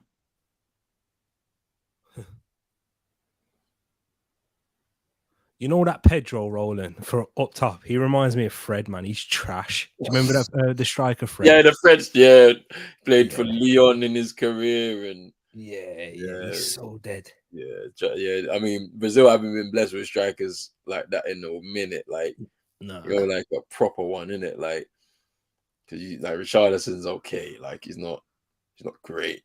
Like, I like him for the work rate and that, and a bit of a shit house, innit? But like. Yeah, I remember this dog Fredo. That's what Tariq was just saying. Yeah, I like Freddy. They had some very obscure players. Do you remember Ilano that used to play for Man City? Oh yeah, Ilano used to have one hell of a shot on him, though. I can't lie to you. True. Remember, he's a proper waste man, you know. Yeah, Joe. Yeah, Joe was a bit. That was a wild one because City paid a lot of money for him at the time, like 25 mil. Came from Yeah. trainer. After a decent loan spell at Everton. Bro. That was a wild signing by Man City. He's a waste of a lot of money, fam. Even before the Abu Dhabi money. Yeah. Oh no, actually, I think he was there. Like he was one of their first signings, or one of their first signings when the Abu Dhabi money came in. Like, I think Yes, good shout. I think so. I think Robinho as well. Joe came in with Robinho around that time. Yeah, I'm sure. I don't think it was just the period before. Robinho was baffled, you know. He's like, yo, this ain't United. What's going on? Yeah, he thought. Nah, no, real talk. He thought he was going to Chelsea, innit? Like he did think he was going to Chelsea still.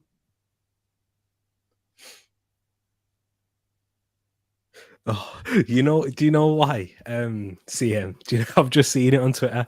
You know why the Serbian bench was going mad? Nah, what happened? Basically, did you see for Vlahovic's goal, right? He celebrated and he went up to like I think it was the fans or something. He went up to someone holding his crotch and that. Oh yeah. And he was like celebrating like that. And then Granit Xhaka, his gun pointed to them now, and he started holding his crutch and shaking it to the bench. And then gone mad. Yo, that is hilarious. Wow, what a man on, fam. That is hilarious. But why was he doing that celebration? I think it's to do with all the rumors in it about him cheating. Okay. Oh wow. With the backup goalkeeper's wife.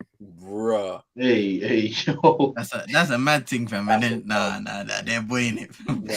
Hey, there's another wild thing. It's non-football related, but Kanye West, fam. Well, not that guy, bro. I need to speak to that EOB What's there. going on here? No. Anyone defending him now is a proper waste, man. You know, I can't. Yo. Bro, I screen. Do you know before his account got suspended, I screenshotted some of his tweets. I tell you, when the stream's done, he was. Yeah, let's just say he was moving mad. You know, he was moving proper wild yesterday.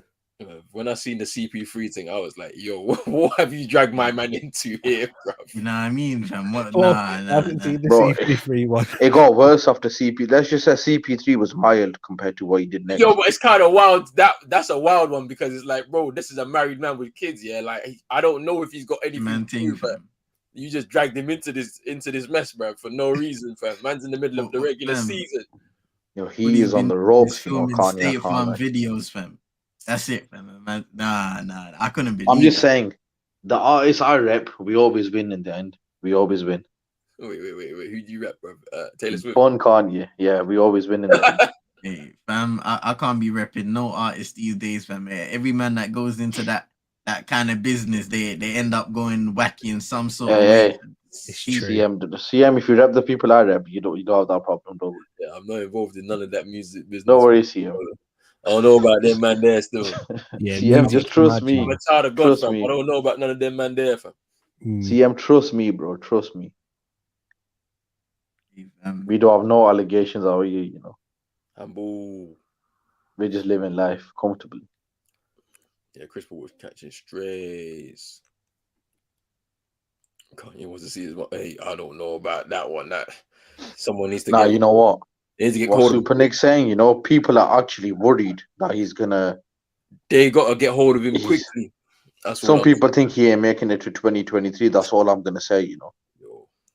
Because the way he's moving right now and some of the stuff he said yesterday before his account got locked, it was kind of vague, but yeah, I don't know, you know. I don't know. Wow. They said Kardashian dream team is looking good. The only ring he has. And you know what's so messed up about this? He actually hasn't got any ring except for his wedding ring, which is wild. Bro, Lob City's back. Blake Griffin and CP3. Nah. I even seen Blake do a lob. Hey, I see him catch a lob, you know, and dunk it, you know, in the game. I was like, what? Blake, is that you? Nah. Oh, man. And he got up for it as well, fam. Did, you know, he got above the rim and dunked it. I was like, yo, where's all of this? He does it once a season now, bro. It's crazy. Chris Humphrey's on the bench. What's happening to Chino's team, the Miami Bungros? What's going on? Miami Bungros. Yo, apart from the mechanic, yeah, I don't know too much about him still. Nah, you do know. Remember Bam Adebayo, bruv? You brought Oh, that one. that fraud, yeah, nah, but good thing he was in Bond, that guy. Oh, bro. Man swapped Fufu and them things for hot dogs. Yeah, he's a waste, man. Yeah, that was Add wild. the mayo, fam. Add the mayo. You know what's so funny about that, bro? Vibes just come in one of them streets. Vibe don't watch basketball like that, bro. But he said Bam Adebayo. Nah, Bon Claypot as well. Them two, yeah, waste, man. He said he swapped jollof for hot dogs, you know. That's wild, fam. He's proper fraudulent, you know. Oh no. Man. That'd be amazing. Subs, Houston Tadges coming on off for Filip Jurisic and Andrea Zivkovic coming off for Nemanja Radinovic. Damn. I'm telling you, see, the names are hard, you know. You know, I don't want to butcher in it. The names are difficult. I was just looking at slander names for some NBA players, even though I don't watch. Listen, the No, names James are Harden's Brick Ross and that. They said Brick Ross.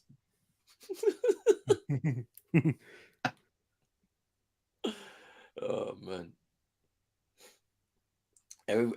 All the Russell Westbrook slanders died down though, which I love though, because now they're not doing the clips anymore. They're not clipping him up anymore now. He's contributing proper.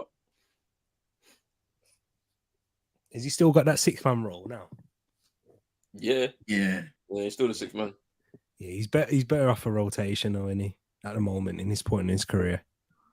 But now I just feel like when you've got LeBron in the team, yeah, like he's basically the point guard, like, and you know what I mean. And it's like if he was in a different team, he'd be fine. But Because of his high usage. Yeah. He's always been a guy where you have to keep him involved in the game. Yeah. But in a situation where you have him sitting around sometimes on the wing or in corners waiting for the ball to come to him, you're not going to get the best.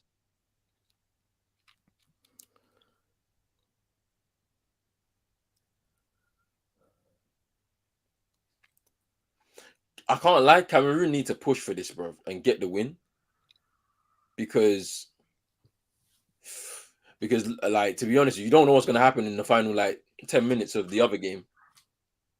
So get yourself into a position where at least you finishing with a respectable 4 points, as opposed to, you know, just ending with 1 point, bro, like, or 2 points, sorry, if you draw this game, like, because they fought hard, they battled hard to get to this point, like, in the game. Like, just try and see.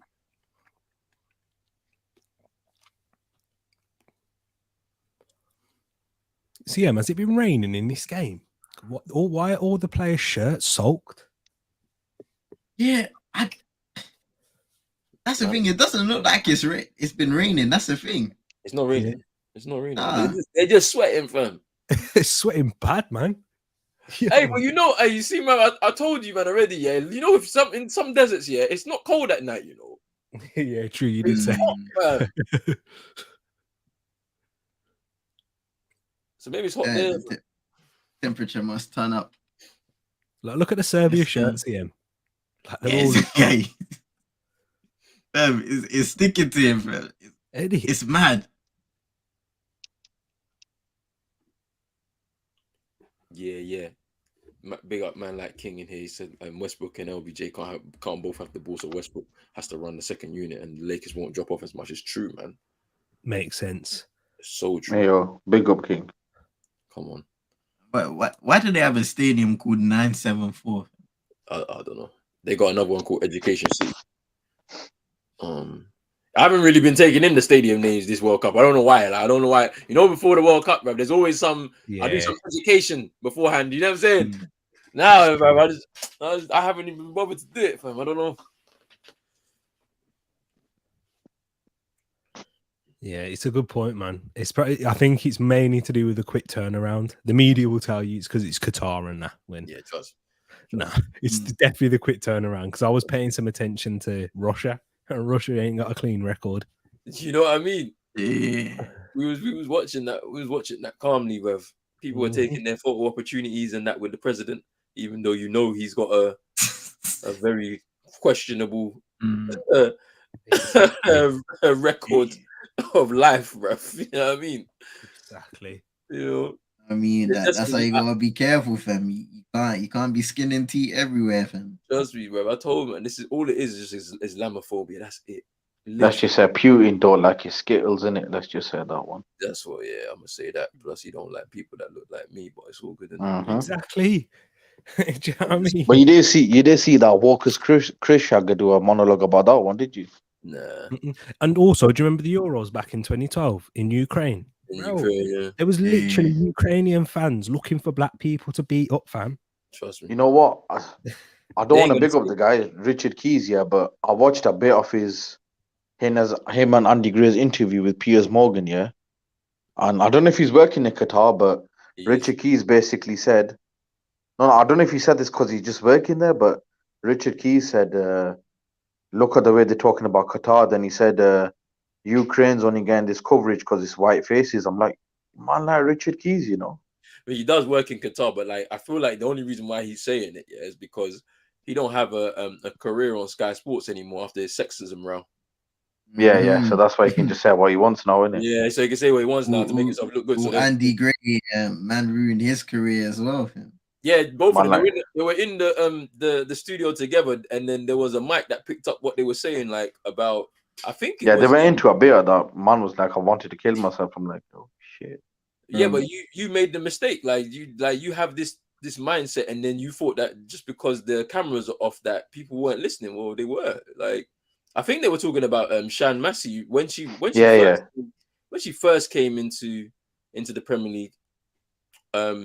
That's what I think they were talking about. Like, this was early. Like, now she's mad established. Everybody knows who she is, isn't it?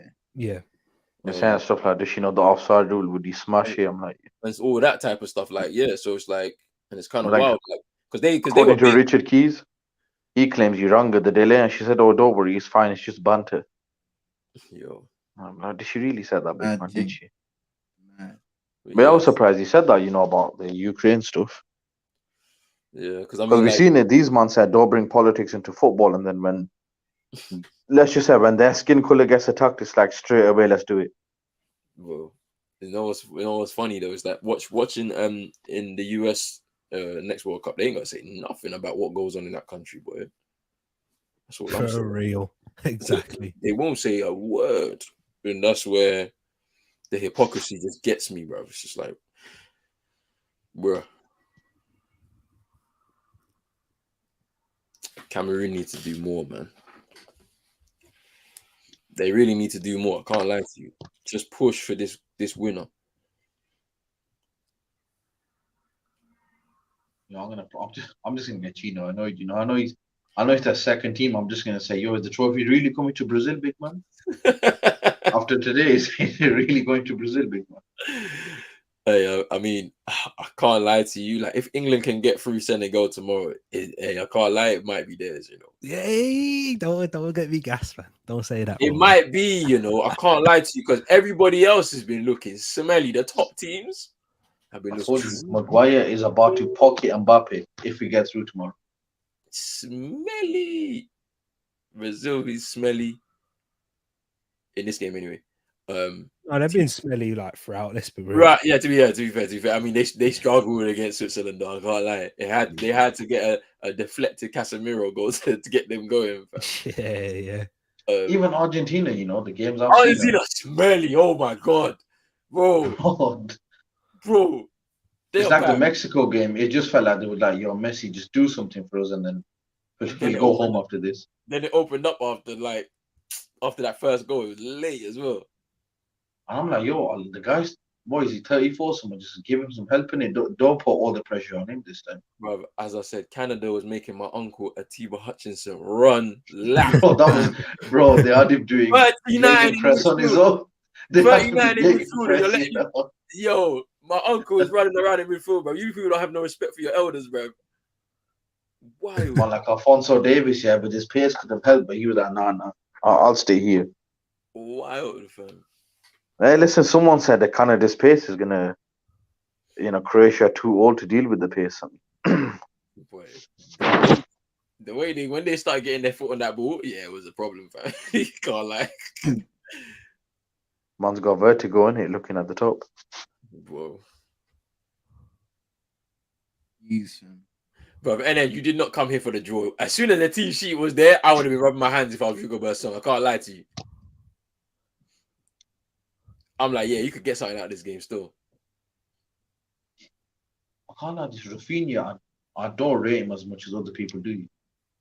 Yeah, Tariq, they're trying to draw you out in it. Like, I know, man. I know. Nah, he's not had a good tournament and he's not had a good time at Barcelona. Not even when he was at He's Leeds, still- I'll be honest. When Chelsea were going to get him, I was like, I wasn't moved by it. I can't lie. Nah, come on, man. Rafinha's a quality footballer. He's good at times, but I don't know. It's just one of them ones. I just don't think he's all that.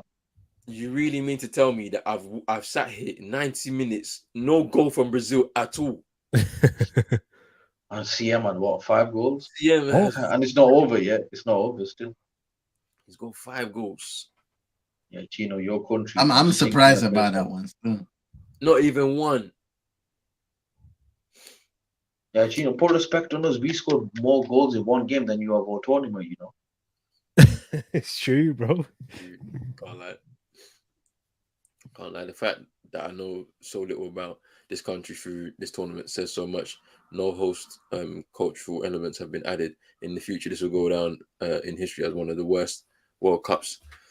I'm trying to think, from a cultural standpoint,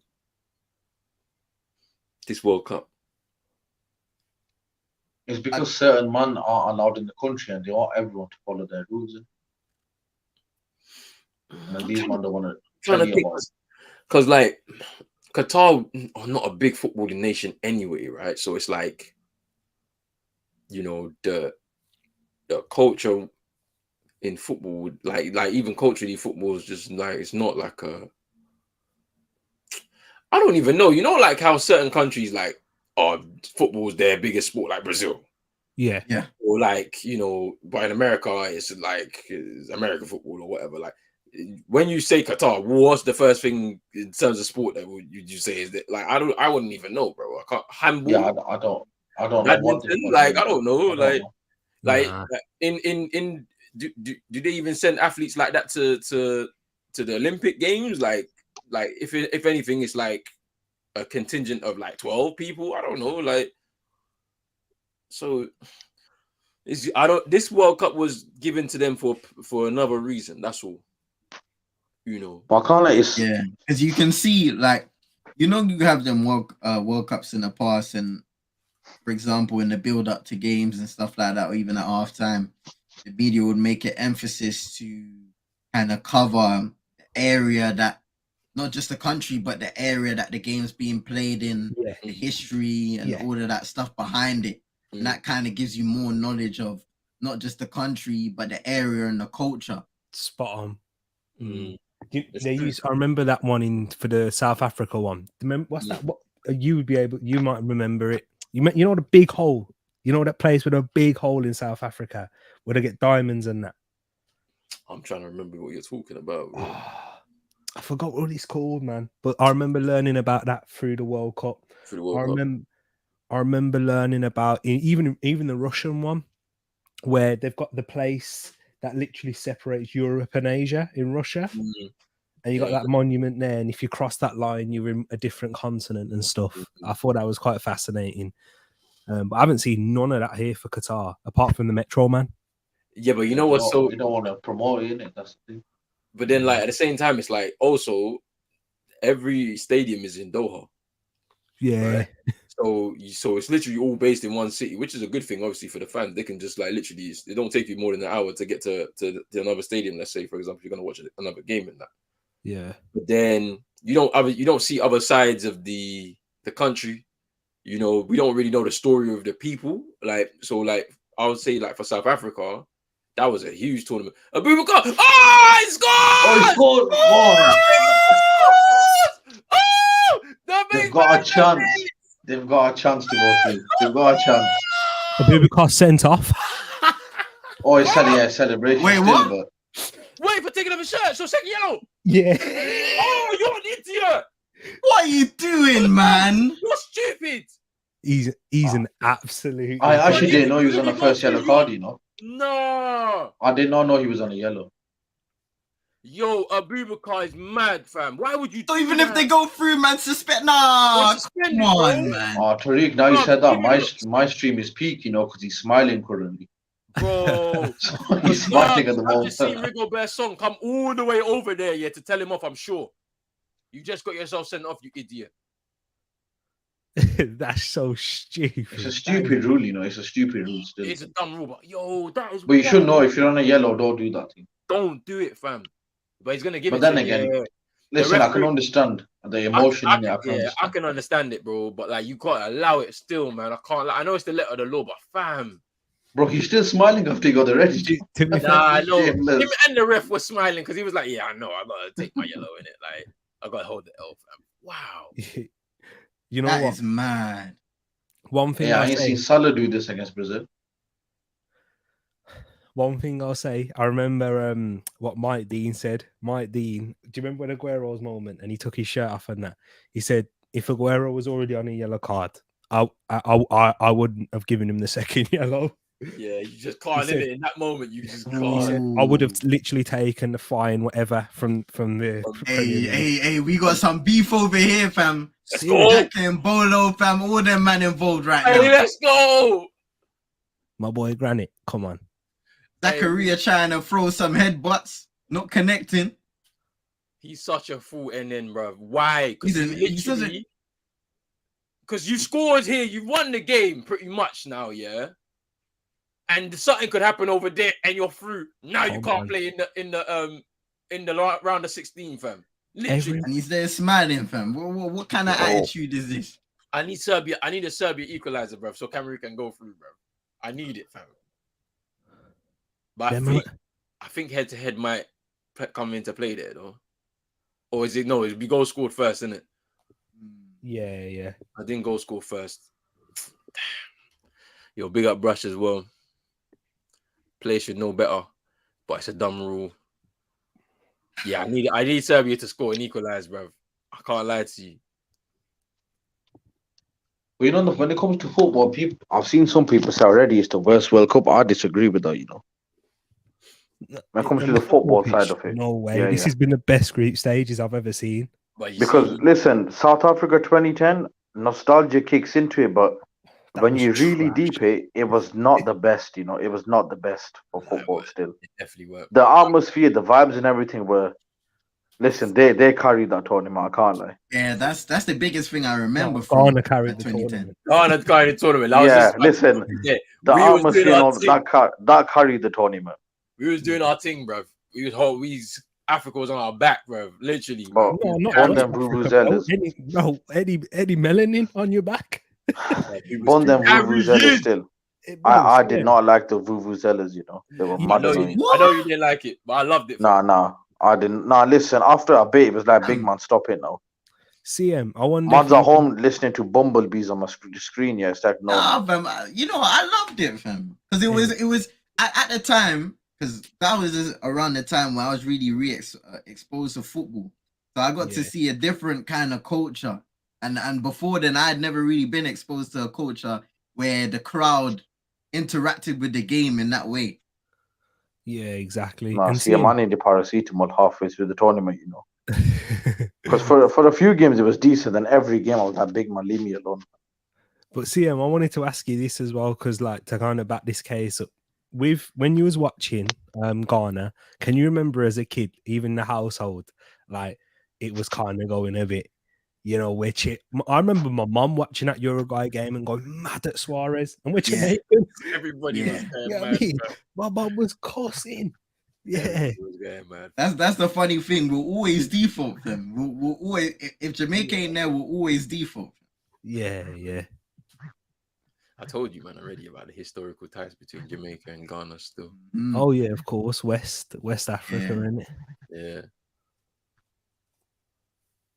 But yeah, like, I did say before the tournament, we're due for a very good tournament from footballing perspective because we're middle of the season. Like, so everybody who's fit and available is going to be in rhythm, like literally. Yeah. So you're going to have some good football, but in terms of the cultural aspect of it, I understand why people may look at it from that perspective, because you don't really know, we don't really know much about Qatar, like as a country, to be honest with you. You know, a lot of other countries, you could say there's a lot of historical context to it, but Qatar, I don't really know much about their history like that. So I don't really know much about their people neither. Like, so is you would hope- Qatar even an old country? Because I know Dubai, like UAE, that was only made in like the 60s. So like that's what I'm saying. I don't know. If I'm being honest with you, I don't know. And it's like I don't really know much about their culture and whatnot. And you would hope that this tournament would have opened eyes up for it, but then obviously because of where we live in the media and that, yeah, they kind of gloss over it a bit. Yeah, you know, which is bad. Like, you know, regardless of whatever's going on in that country and whether you agree with it or not, it's still a country with people in there. Like, Yeah. so they have a certain culture that we, you know, people that are open minded would like to be exposed to and learn about. So it's weird, but you know, hopefully we get a good rest of the Serbia. Oh, they missed that chance, Brazil.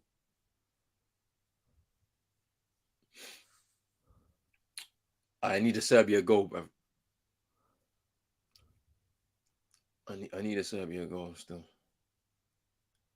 I mean, Cameroon would still need one more goal according to Armin, so maybe that's not. That's it. Serbia have a free kick here on the left.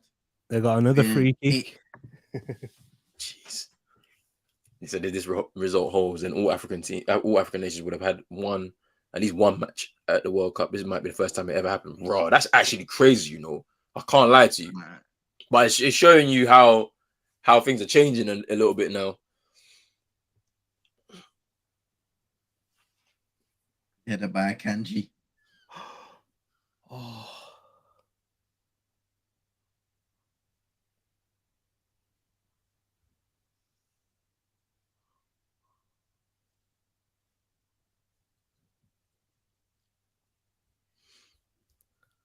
Drizzy said this would be the last time Serbia and Switzerland are in the same group.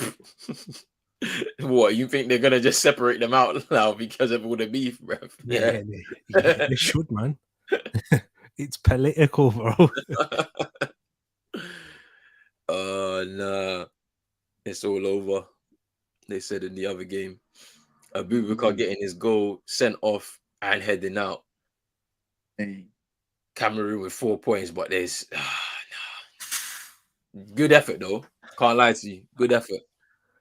Akanji was waving bye to Serbia. Nah, hey, why are they so invested, bruv? Why the brothers so invested? He started waving bye. I don't understand, bro. Like, why are they so invested, fam? Like, that should be Xhaka and Shaqiri and them, man, fam. I'm telling you, Abubakar thinks he's slick. You know, he just wanted that picture with the shirt off, hanging it up. Yeah, trust He me. knew what he was doing. He knew what he was doing. In his mind, yeah, Salah be moving red free in his mind. Yeah, hey, I scored at a World Cup. What did Salah do, bro? Because I don't think Salah scored at the last World Cup in Russia. You know, I don't think he did. Or if he did, Did Egypt even score a goal in that one? That's what I'm saying. I'm trying to think because they were bad in Russia. You know what? Let me check it. I don't even think they scored a goal. I don't think Salah scored, and that was his first and only World Cup, bro, because he won't go to the next one. I don't think so. Sergio Ramos though, innit? Yeah. And popped his shoulder. True. Yeah, he was rushing to get into that one. Still. Oh no, he did score. He scored, yeah, okay, yeah. It would have been surprising. Saudi. Oh, okay, fine. Fair enough. And Russia, he scored 2 actually.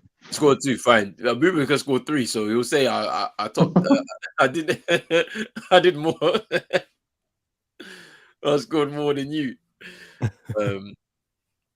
But yeah, it's been a good evening after the shocking afternoon, fam.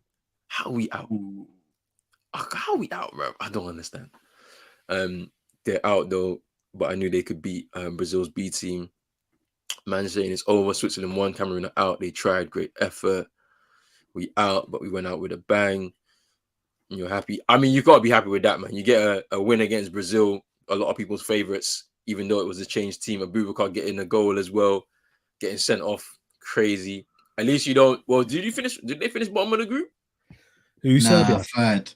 They finished third. Yeah, at least they don't finish bottom of the group, bro. Yeah. Serbia finished last. Yeah, with a point. Crazy. Yeah. Yeah. The point. End on a high at least. Yeah, that's Cameroon. Right there. So I missed this one about Qatar. Yeah, because we don't know much about Qatar, so it would have been a good opportunity for, our media to open up. But instead, we were getting stories about people are paying £150 a night to live in a tent and all of this type of stuff. And it's like, you know what you're doing with that kind of propaganda. I can't lie to you. Just trying to build up the agenda, like. Mm-hmm. Very true. I think Qatar was 1971 or 1972, so it's not an old nation. Crazy. Yeah, that's what I'm saying. Like, It's almost Roland's age. trust me. That man tried to slap 40 on me, fam. Like Ed was trying to slap 40 years old on me, fam. I was like, no. I'm not there yet. I'm not there yet. Yeah, big up Manuel as well. Came back in here. He said, went home proud of that though. Yeah, I hear you. You could be proud of that still. Bro, you see, I have to put this comment up in it. It's Ghana, pack your Ghana must go and put our stuff in them as well. Yeah, we're going home together, fam. Nah, we're going home together. Aaron Boomer saying we did good, heads up high, and we'll be back next time for sure. 9 teams next World Cup, so I'm expecting to see a lot of big teams in there for sure. So Jamaica versus Ghana, we saying? Yo, I remember I told you, man, they did one of these there's like it was gonna be a mini tournament, Yeah. At Craven Cottage back in like 06 or something like that. Yeah. And it was supposed to be Ghana, Nigeria, Jamaica, and Trinidad, like as a little mini tournament, innit? Like all 4 teams are gonna play on that day, innit? Like and like do a little mini tournament. And it got cancelled for some reason, innit? Like I swear, like I remember it like it was yesterday, fam. Like that would have been a good day because obviously in London, you just have a big community of all of these different nations. They would have been able to come together, go to Craven Cottage, fill out the stadium, and then just watch some football with their teams, and that would have been good. Could you imagine the after party, the food? What? Yo, bro, I'm telling you, fam, I can't lie to you, but whoever was going to cater that thing, boy. Give me some 3 out of 4 puff and countries. festivals, man. Now 3 out of 4 countries could have done food. Still, Trinidad will leave them out. Ain't no armadillo on them things. Oh man, that's funny, fam. Unc needs to get slapped though. Wait, who, bruv? What, Rigobert Song, fam? Yo, you man want to slap him, fam? Yo, allow it, fam. Drizzy saying that Ghana beating Jamaica. I don't know. I'm not so sure, bruv. I think that's a tough game still. Nah, we're terrible, man. We're terrible. Man. All right, people. We're gonna end it right here. Boy, it's been an interesting day. Back again tomorrow. Obviously, last 16 begins. Netherlands versus the USA. Man like Patrick's going to be in here repping the USA team. And then in the evening, it's England, Senegal. It's going to be another good game. So make sure you stay tuned for that. England, Senegal's on Sunday, actually. Is it on Sunday? Okay, so so there's only one game tomorrow. No, there's 2. There is 2. So what's the other one then? No, England is tomorrow. No, we play Sunday. It's Is it Argentina, Australia. No, wait, tomorrow. Nah, Sunday, bro. Sunday. I'm gonna judge. It is. I'm gonna double check. 3rd of December, Netherlands, you. Oh, no, he's right. I actually thought England was tomorrow. Me too. I thought it was tomorrow. My bad. No, because they didn't have that. I swear yesterday that's what the schedule said. If you were checking on FIFA website, then they'll mash you up, bro. Don't listen. Yeah, trust. They'll mash you up. But yeah, so Brazil will be taking on Korea, and the Swiss will be taking on Portugal in the round of 16. Di Maria tomorrow. But yeah, so yes, so the evening game, will be Argentina versus Australia. England will be playing Senegal in the evening game on Sunday with France and Poland as the early kickoff on that day. Then Japan and Croatia will play each other on Monday in the afternoon, with Brazil and South Korea in the evening game. And then the final group game, we'll see group game, round of 16 games take place on the Tuesday. The afternoon game is Morocco versus Spain, and then it will be Portugal against Switzerland. Here. So very, very interesting. But yeah, they're saying bring back the intro. You have to ask FIFA, bro. They hating on me. I can't lie to you, bro. FIFA be on to me, so I can't bring back the intro. I can't lie to you, bro. I can't lie. Rich said he might cook something up though, so if he's got some time there, he might be able to bring one through. But yes, before we head out of here, people, I'm gonna let these guys shout themselves out. So CM, kick us off, bro. People, be sure to drop a like on the video, subscribe to Pros Only Sports, Tariq Talk, Vibes Only TV. You can find me at CM22ENT on YouTube, Twitch, Twitter, and TikTok. Come on, man, like Tariq. Hey, big up yourself, Roland, man. It's always a pleasure joining you on here, and keep up the great work, and be seeing my brother CM and Vibes in here. It's a pleasure. But you can find me at Tariq Talks, people. Starting to get better, starting to get on the mend, and after England beat Senegal, then I'm sure I'll be 100%. Come on, man, like Vibes as well, bro. Shout yourself out still. And listen, just make sure you follow these three, yeah? Come on. And drop, if you don't drop a like on this, you're a pagan still. Because Roland's been doing Conte work rate this World Cup.